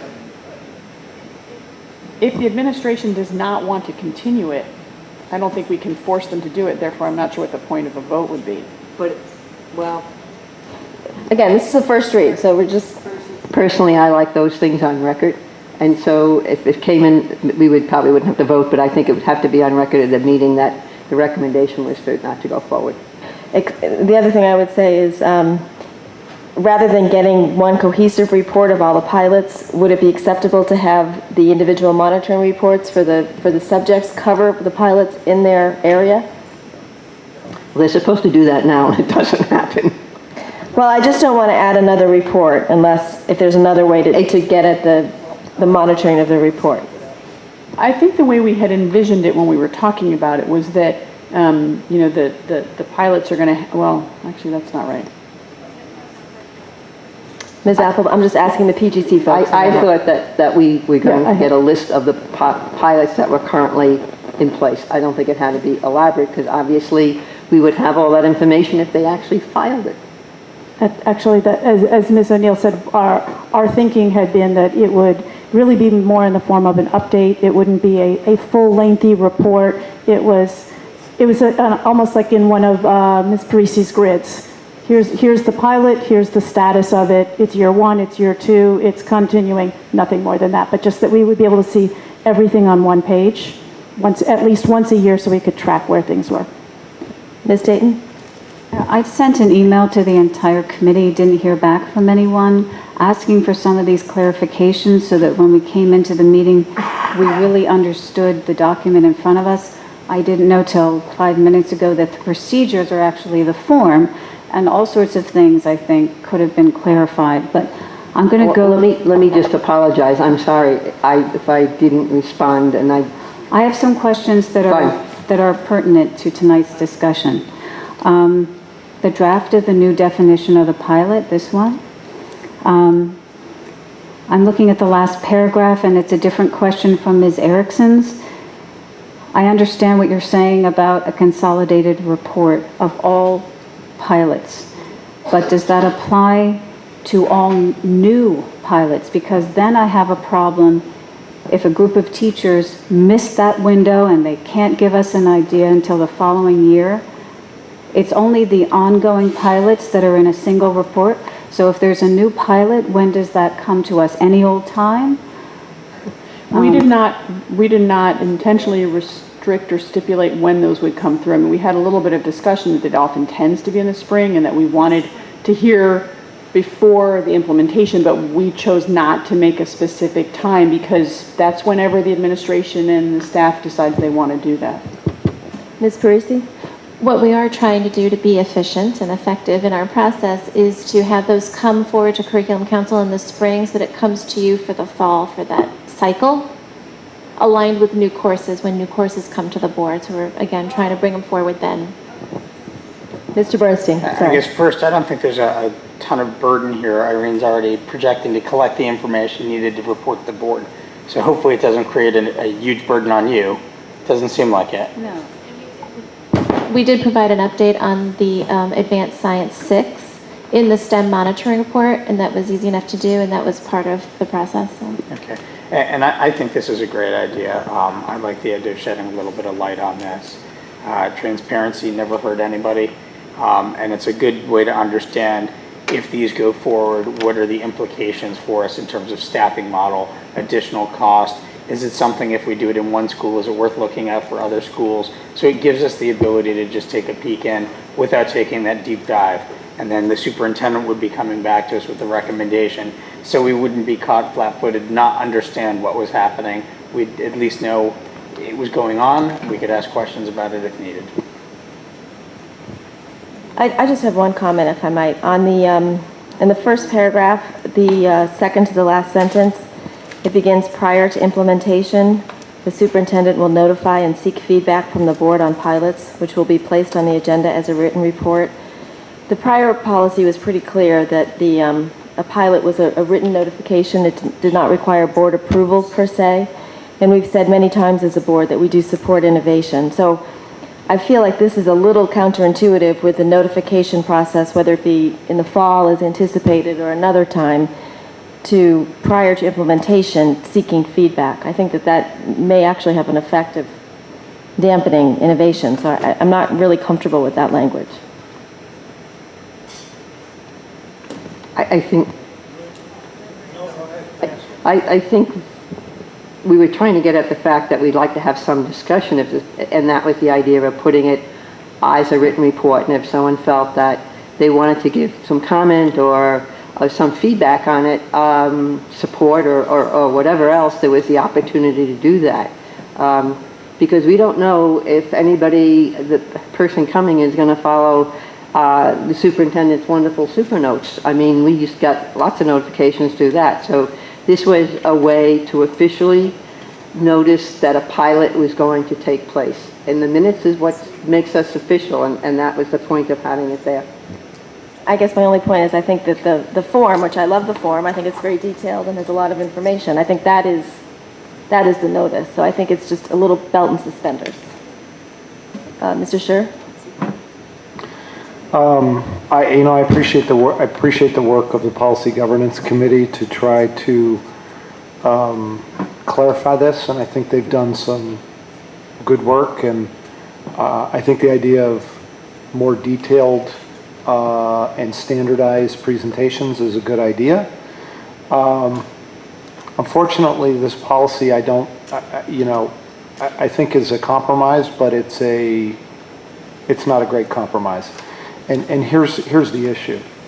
I think the public is really surprised to learn, and they're learning it a lot lately, that there are items that they think we, the board, are going to look at and have a voice in, and they're surprised to learn, witness tonight, on the infill of the field, board has no role in that whatsoever. It's fully delegated to people who aren't elected. And there's what we've, in the strict interpretation of what we've now done with policy governance, it's been used a lot lately with a phrase, that's a management decision, or it's, and there's no recourse for us.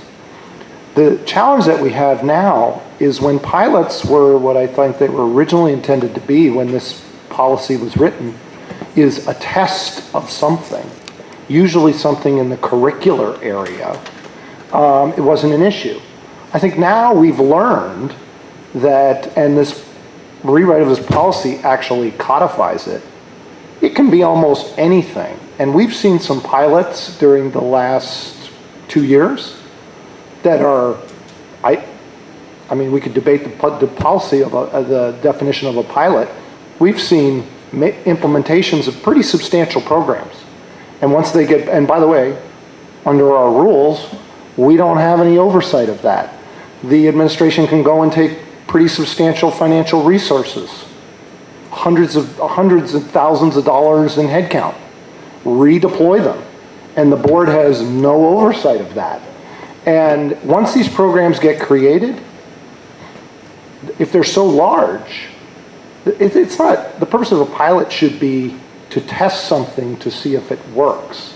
In some of these cases, these pilots are so large, the idea of it then coming back to the board, when you have, like in one case, I think 80 or 90 kids, quote, in the pilot, the idea of a board then saying, okay, well, we're going to withdraw that program, it's farcical.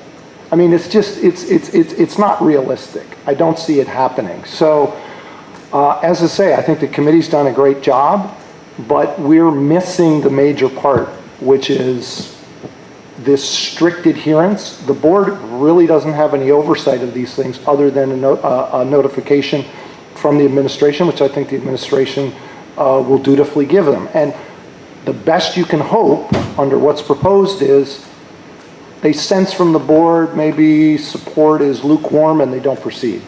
But that is the limit of what oversight the board will have on these through this policy. I think it's great. I think what the Policy Governance Committee under Barbara's leadership has done is great.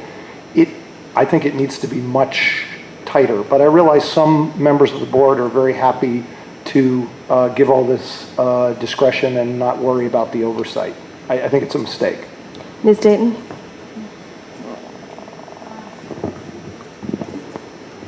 I'd like you to reconsider the wording responsible change. I feel that carries a bias. I'd like us to become a risk-embracing culture, a culture that says innovation and means it and allows people to make mistakes without fear.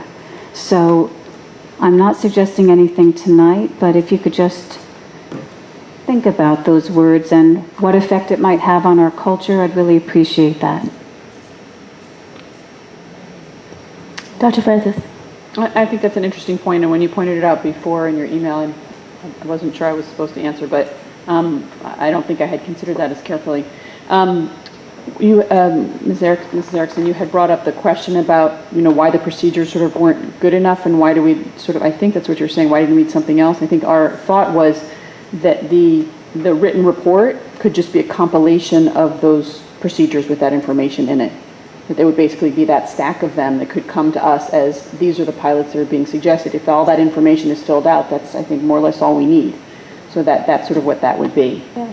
I guess my concern, and again, I'm expressing it, it's the first read, is that when you present something and seek feedback, whether or not it's a written report, whether or not the board votes on it or not, when you seek board feedback, I think that whatever we say as a board has a message that may impact that pilot, which may not exactly be the way the originators of the pilot program were envisioning the pilot. So I just would say, if it's going to be a truly innovative And I echo what Ms. Dayton is saying about we want to be careful about our culture, what we're trying to encourage. And sometimes, we all, we may not be the board that debates pilots, but we really don't want to impinge on anybody's good creative thinking just by what 8 people on the board think necessarily. Yeah, I think you made 2 points, and I was responding to the second. I agree with that one. One thing, just technically, that I should have caught before, at the bottom, it says above the signatures, Board of Education for approval. I think that's a carryover from when this was supposed to be a new course statement, and we will correct that. All right, we agreed that that's not what that's supposed to say, so that will come out. So what PGC did to actually bring some thought in supporting innovation was to put it right in the policy. The district supports innovation to continuously improve the education of all students in its schools. It encourages teachers and meets da-da-da-da-da. So that wasn't there. So we are definitely encouraging them. And somehow I get, I don't want to say insulted, it's a strong word, but when we keep saying that we don't want people to come to the board because we're going to discourage them, well, I don't think that's true. And I think that's an awful indictment of the board if we say to teachers, oh, you really don't want to come to the board because they're going to discourage any thought. Far from it. I think the whole point is for the board to encourage innovation and to encourage pilots. So. Dr. McCarthy? Yeah, I'm going to try and be very constructive here, but I'm assuming that Innovation Lab is what's been referred to by that 80-person program. And the record shows that there was intense discussion with the board on that. And we have to understand that for a while there was a very chilling effect back within the district in terms of the nature of that discussion with the board. So I think this kind of structuring of the pilots is important to bring clarity to that, to understand what the board role is. But there was a moment in the last several years here in terms of the interaction between a very important external entity, a very important set of our teachers, and this program is now winning national attention, but from the earliest point, from the seed corn idea, at the point that was seed corn, it was discussed with the board and discussed here actively. And so we're now bringing structure to it, but I think we have to be very, very careful because there is a mix in Greenwich of innovation that right now there is a chilling effect out there when certain people come before the board. And we want to try and address that, and if this structure helps with that, that's a big step forward, and I thank Barbara for working with it to get it there.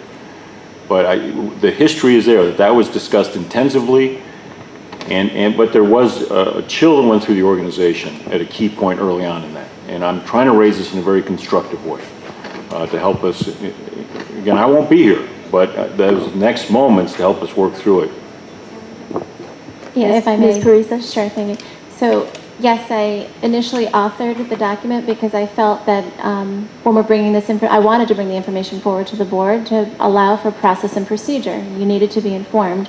So I'd like to use the Advanced Science 6 as kind of our reference point. We've been using this form successfully for that particular pilot.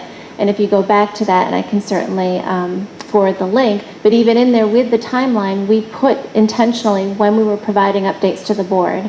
And we also put intentionally when we needed to come back to seek your favorable approval to continue that now to adopt it as part of the program of studies. So I think it's only right to put that in there, and that, again, coming back at the end, you needed to be informed whether it's within 10 months, a year, or for that one in particular, it was a 2-year pilot, just as we're doing with 113A. And we said that the process is working. We are intentionally putting it in the timeline. So I would say the form itself is working, not in this new red-lined or such version. But I'm the one that said that, yes, we needed to have that process and procedure in place to inform the board. Before I recognize the next question, Ms. Applebaum, I think you need to make a motion to extend the meeting. I move to extend the meeting to 11 o'clock. Is there a second? All those in favor? No? All right, 6-1. Dr. Francis. So having worked on this, I think the way I see it as, and I was interested in working on this because I felt that there was a big range of views and a lot of stress, I think, and some angst about sort of what had happened and how people saw what had happened and the sort of uncertainty of the past and hearing different perspectives on that. And I felt like formalizing it, having a procedure, would help us move forward in a more constructive way. And personally, I think to go back and rehash where we have been and where our concerns are in the past and who remembers what fact is not really going to help us in terms of moving forward. And so I see this as an attempt to find a constructive way to move forward that gives people on the board the confidence that they are going to know what's going on in the district. I think that hopefully allows us to be engaged in that, understand it, give feedback, which, should not be, I think, overly chilling. If it's limited to feedback where there's not going to be a vote, and where hopefully, the board has the ability, as people who have dedicated their time to the betterment of the education of the students in Greenwich, to be encouraging of things that we want to have happen and improve. I mean, we're not spending hundreds of hours to ruin the education in Greenwich. I think to try and be encouraging of change. And I think we deserve a certain amount of respect to hope that that's what we're going to do. And I see this as a compromise. And there are people on one extreme and there are people on the other extreme. And I would like us to look at this as a step towards moving forward to try and bring the group together in a plan that will make us comfortable and do good things for the schools. Mr. Scher? I think we're mixing things up. I'll just say this. And maybe it's because I work in technology, so I know how it works. The United States is the most innovative country on the planet. There is a well-tread model that we can follow, and candidly, we are reinventing the wheel here. The model that works in the general economy, it also works in the foundation world that Bill comes from, is essentially a venture capital type model. It's a group of people with funds. They encourage people to come forward with ideas. They fund them in small snippets of money to get them started. They don't overly bureaucratize the pitch. They say, give me the essential idea. They give them small bits of money. They go out and tell them to fail fast or succeed. And then they come back and they ask for more. I can tell you the way that model doesn't work is you don't come in with big bureaucratic pitches of big multi-year programs that are take years to figure out if there's any kinds of innovation. So if the objective of the board is to encourage innovation, which I think it is, I was a big supporter of the quote pilot of Innovation Lab. It became something else, but I was a big supporter of that and there were some members of the board here who were not supporters of that, because it was pitched originally as an innovation idea. So if we're going to talk about how to really encourage innovation, let's go talk about the right model to do that. Let's not use it as a hammer in this case, because we're not following a model. If that's truly our objective, we should follow one that's well-tread and can succeed. And candidly, I'd love to see us actually do that. It's a much more productive activity for the board. All right, so this will come back to us, so thank you very much. All right, well, now we have action item, the achievement gap budget. And I think we held this off so Ellen could be with us. Dr. Flanagan, do you want to, or Dr. McCursey, I don't know if you want to kick it off. Ellen's got this. Okay, so I know we held this over. I actually forgot when it was, when we first brought it. I think it was April. You were at the Horizons program. Seems so long ago. What we did is, in monitoring the achievement gap budget through the year, last year, one of the things that the board asked us to do is to, if there's a reason that portions of the achievement gap budget was not being spent and you had another idea, to bring that before the board. We don't just take the money and use it for something else. You come back to the board for approval. So I spoke to two principals. Well, actually, I'll start with the Boys and Girls Club first.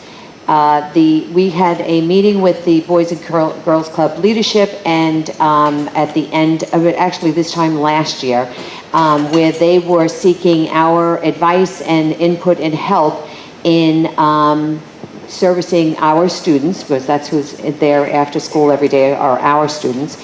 And they wanted to partner with us in different ways to support their work with the students after school. We had this in mind, and as the year started to progress, they came forward with an idea of an existing program at the Boys and Girls Club that just needed a more cohesive and specific point person at the high school to identify students who would make good tutors. Just because I raised my hand to be a tutor doesn't mean I'm going to be a good math tutor. So good math tutor, and then also to be the point person at the high school that says, if Ellen's going to be tutored in this program, to be the liaison with that math teacher to say, what is it exactly that Ellen's struggling with? So, and then they would be hooked up with the tutor at the Boys and Girls Club. So in order to do this, we created a stipended position at the high school, and that's what the second piece of this is, to use that as a stipended position. That would be to pay for this year. The program's actually about to end. And then for next year, we would come back before the board and ask for that again, but we would then, for the 17-18 budget, put it in as a stipend position into the contract. The Bridge to Kindergarten program is a program that was started last year at New Lebanon School with great success, looking at to engage the incoming pre-K parents and the students in a program at the school in the spring before the students started in the fall. So it was before they were even there, get them involved in very specific and education-related topics to transition their students not only into the school, but transition the families into the school and build that relationship and outreach before they get into New Lebanon School. So, and if you have any questions about that, I have spoken to Barbara about it, and we're seeking to use the unused portion of the Achievement Gap budget on these two initiatives, two programs. If I may just add something on particularly the one with the Boys and Girls Club. Ellen, like the Horizons program, which is separate from this, but that kept Ellen from being here at the last meeting. We had an excellent meeting last year with the Boys and Girls Club. In anyone's memory, it was one of the first where we sat with them and with Bobby Walker as the new executive director to say, 350 of our children are there at the end of every day. They acknowledge that, they can push deeper on the rigor, if you will, in the structure. We're trying to find ways to get to something. So this is, frankly, small money to help move along a relationship. Bobby's been very important to work on school start time. One of the better public forums we had was that they hosted. So even if the substance may or may not be quite right for the board, there's a relationship budding here, and I think we have some small money, and Ellen, you deserve credit for taking some ideas and getting them rolling. We'd like to build on this. So it's small money around a good relationship. Dr. Francis? I don't have any objection with the concepts. One of the things when I was reading about the tutoring, I'm thinking back on things I've heard when I've been at the high school and headmasters forums and so forth, and the fact that there's a lot of students there who are supposed to be doing tutoring as part of their hours for their honor society, blah, blah. So it feels like there's already some kind of system that's at least partially set up, so it seems like we should be tapping into that and not duplicating efforts. So that was sort of my thought of where is that crossover. We do gather some of the tutors for that, but we also want to make sure that we have, there are, for those particular opportunities that with the students having to fulfill their community service hours, some of them obviously have something already, a pet project that they have been working through their church or something else. And then we also wanted to try and tap into students who would commit for a significant length of time. So it wasn't that every time I went to the Boys and Girls Club I had a different tutor.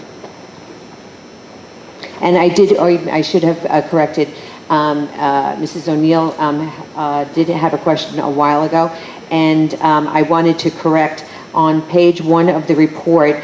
under Bridge to Kindergarten, it is not nearly 50%, it's nearly 20%, not 50. So that's, if you see that first page there, nearly 20% of the new Lebanon incoming kindergarten class will join them with little to no preschool experience. Sorry. Thank you, Barbara.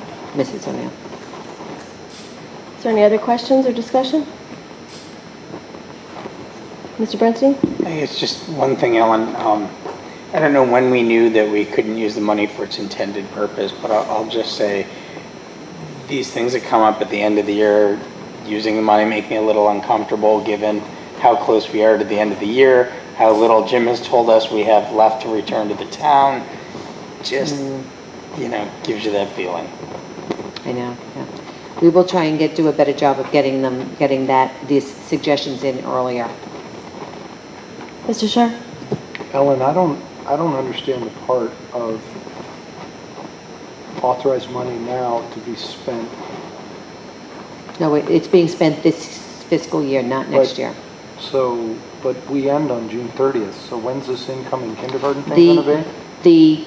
The kindergarten program is about to start. The Bridge to Kindergarten program is about to start, and the tutoring program has already taken place. Right. No, that one I got. I was interested. So you're going to do the Bridge to Kindergarten in June?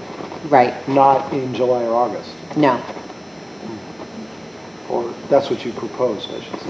Right. And the total ask is about $11,000? The total ask is? $3,500 plus. I'm sorry.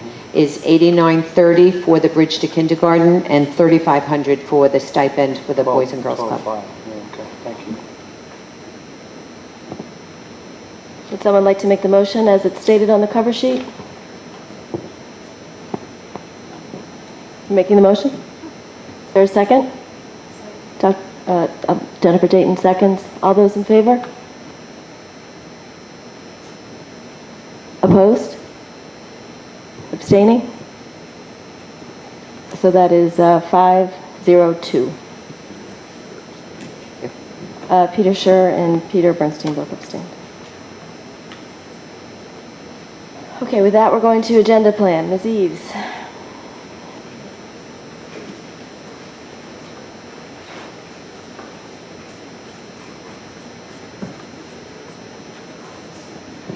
The only thing I have right now to update is just the changes that were made on tonight's meeting after we sent the agenda plan out. And just to add, moving the item that got removed from tonight's meeting to be scheduled in 2016-17. That's the non-discrimination policy. Non-discrimination procedure, actually, I think. Dr. Francis?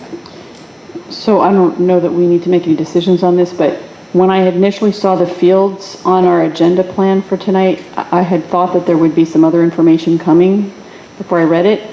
One was, I had thought that some time ago you had asked for us to kind of look at our overall fields plan for the schools. And I think the other thing I would like to have at some point a discussion about is the safety of our fields with regard to contaminants. And is there some other bigger plan that we want to look at? And then I think to just follow up on what the recommendations and issues are for Western. Mr. Rickey, do you have any comments on?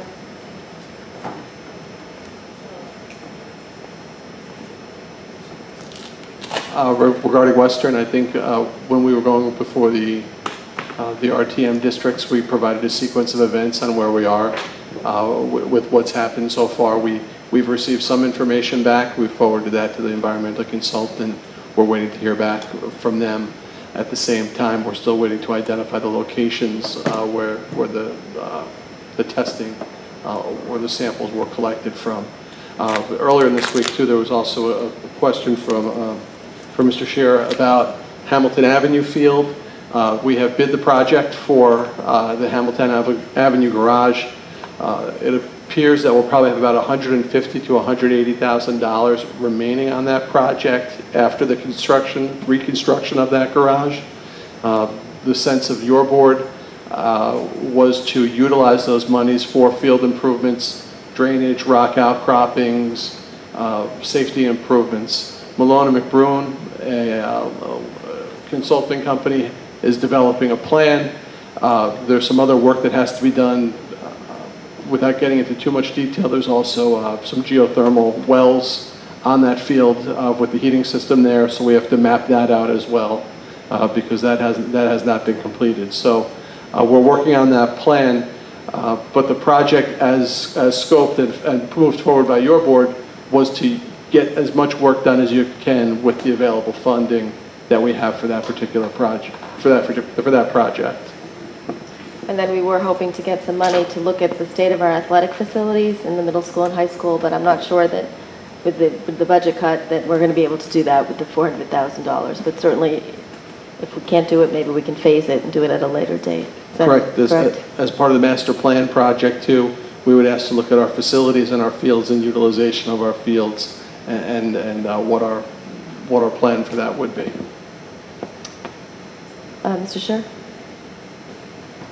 I was going to say something else, Jim, but that just invited a question, so I'll ask that one first. I don't really understand what happened in our capital plan, and maybe I missed a memo somewhere along the way.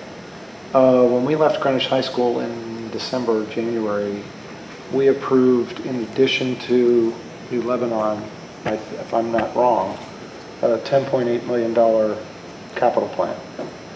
The BET said they weren't going to fund that, I guess, but I don't recall, maybe I missed it. Did somebody go away and cut that plan? And I don't remember it ever coming back to the board. I think we had a $40,000 reduction for the Cardinal Plan feasibility study. Yeah. That's no, but there was like $2 million taken out of that 10.8, wasn't there? So what wound up, because now I think we had the $40,000 taken out of the Cardinal Stadium plan. Yeah, that part and we also had $200,000 removed from the keep saying grand list, the master plan study. So when did that come back to the board? That actually was taken by the It BET. hasn't. And before that, to be honest, the first selectmen's capital budget, we got some things removed and reshuffled. So, and that I think has been the historical process. After it leaves us, it goes to the first selectman, and then it goes to the BET. Yeah, but it's always, every year I've been on the board, what winds up happening is once that cut comes, it comes back to the board. Okay. It comes back to the board to essentially reprioritize the projects because given that the envelope is smaller, the question that gets asked to the board is, would you still approve this list or would it be a different list? In the years I've been on the board when that cut has occurred, that's what's occurred. This is the first time I don't remember it. And, you know, I don't want to debate it. But but the reason I'm saying is, I guess what I'm hearing is now, we voted on a capital plan that you proposed that I want to say $600,000. We said, wait a minute, why don't we also do our athletic facilities and that? Am I hearing now we just cut that? Is that what happened? No. We added money. We added money to be sure that not only evaluating our buildings, but also evaluating our athletic facilities. Right, so tomorrow let me do this. Okay. I will forward to the board what the approved capital plan is and show you where it was from from your budget to the first selectman's budget to the BET budget to the RTM budget. Okay. And I'm sorry, it may not be tomorrow. We're Jury busy. duty. We're busy tomorrow, so it's okay. The items that I'm hoping we can get on the agenda, because the question is agenda plan, Laura. I think we need a board level discussion sooner rather than later, but when we have sufficient data on what has been learned on Western Middle School with a discussion about what is the board going to do. It's become super murky who's in charge of what, and I'm thinking it's pretty clear, not only in our policy, but probably in state statute, although that's probably open to debate. State statute as well as our policy. The board's responsible for the facilities, regardless of who else we invite into that mix to help us maintain them or whatever. This back and forth with Parks and Rec has gotten confusing. I think we need a board level discussion on Western. Jim, I'd like to see something different about Hamilton Avenue. So when that I'm more interested in what is the fix, not starting with the funds. I'd like to understand what it takes to fix it, and then if we have insufficient money, okay, then we'll deal with that problem.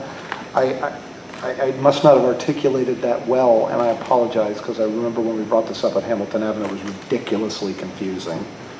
So, I don't know how we get on a track, but I'd love to see that item come back with a real plan whenever it can be done. But you're going down the track, you're going down, and keep going down that track.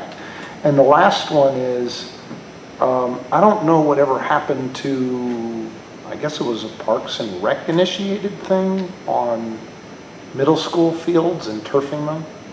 So Well, there's that like was- a bunch of subjects around fields and turf in schools, and I would love to see that all come back as a consolidated So the item. first part of the memo that was presented tonight just answered that question about who's got responsibility, or, Parks and Rec just can't artificial turf our fields without board approval. right, So that was an effort right, to right, engage that, Right. to Okay. answer that question. Yeah.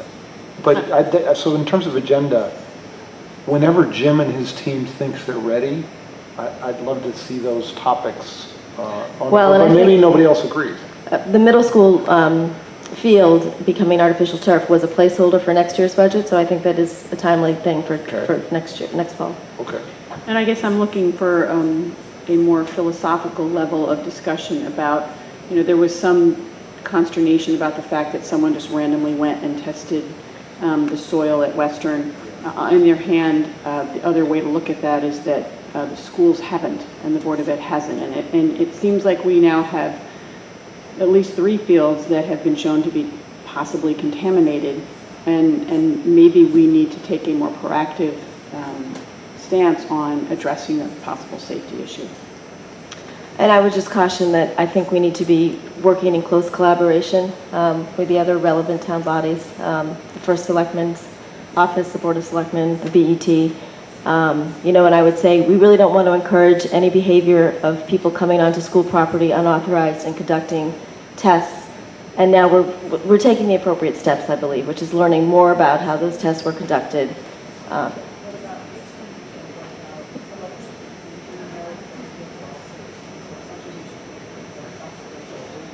And we can certainly have that board discussion. I'm just saying it's not something that we can do in isolation. I think we need to be collaborative with other other town agencies. Sorry. All right, anything else for the agenda?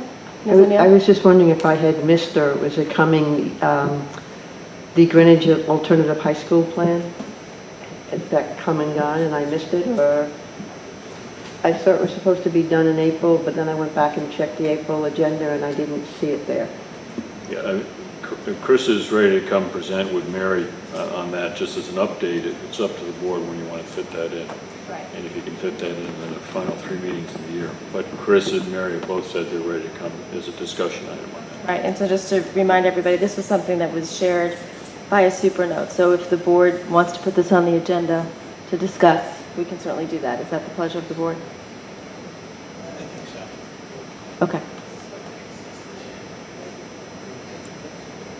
I'm not sure. I think we have to check with Dr. Winters and see when he's able to be here to discuss. Well, he said I already worked that through with Chris.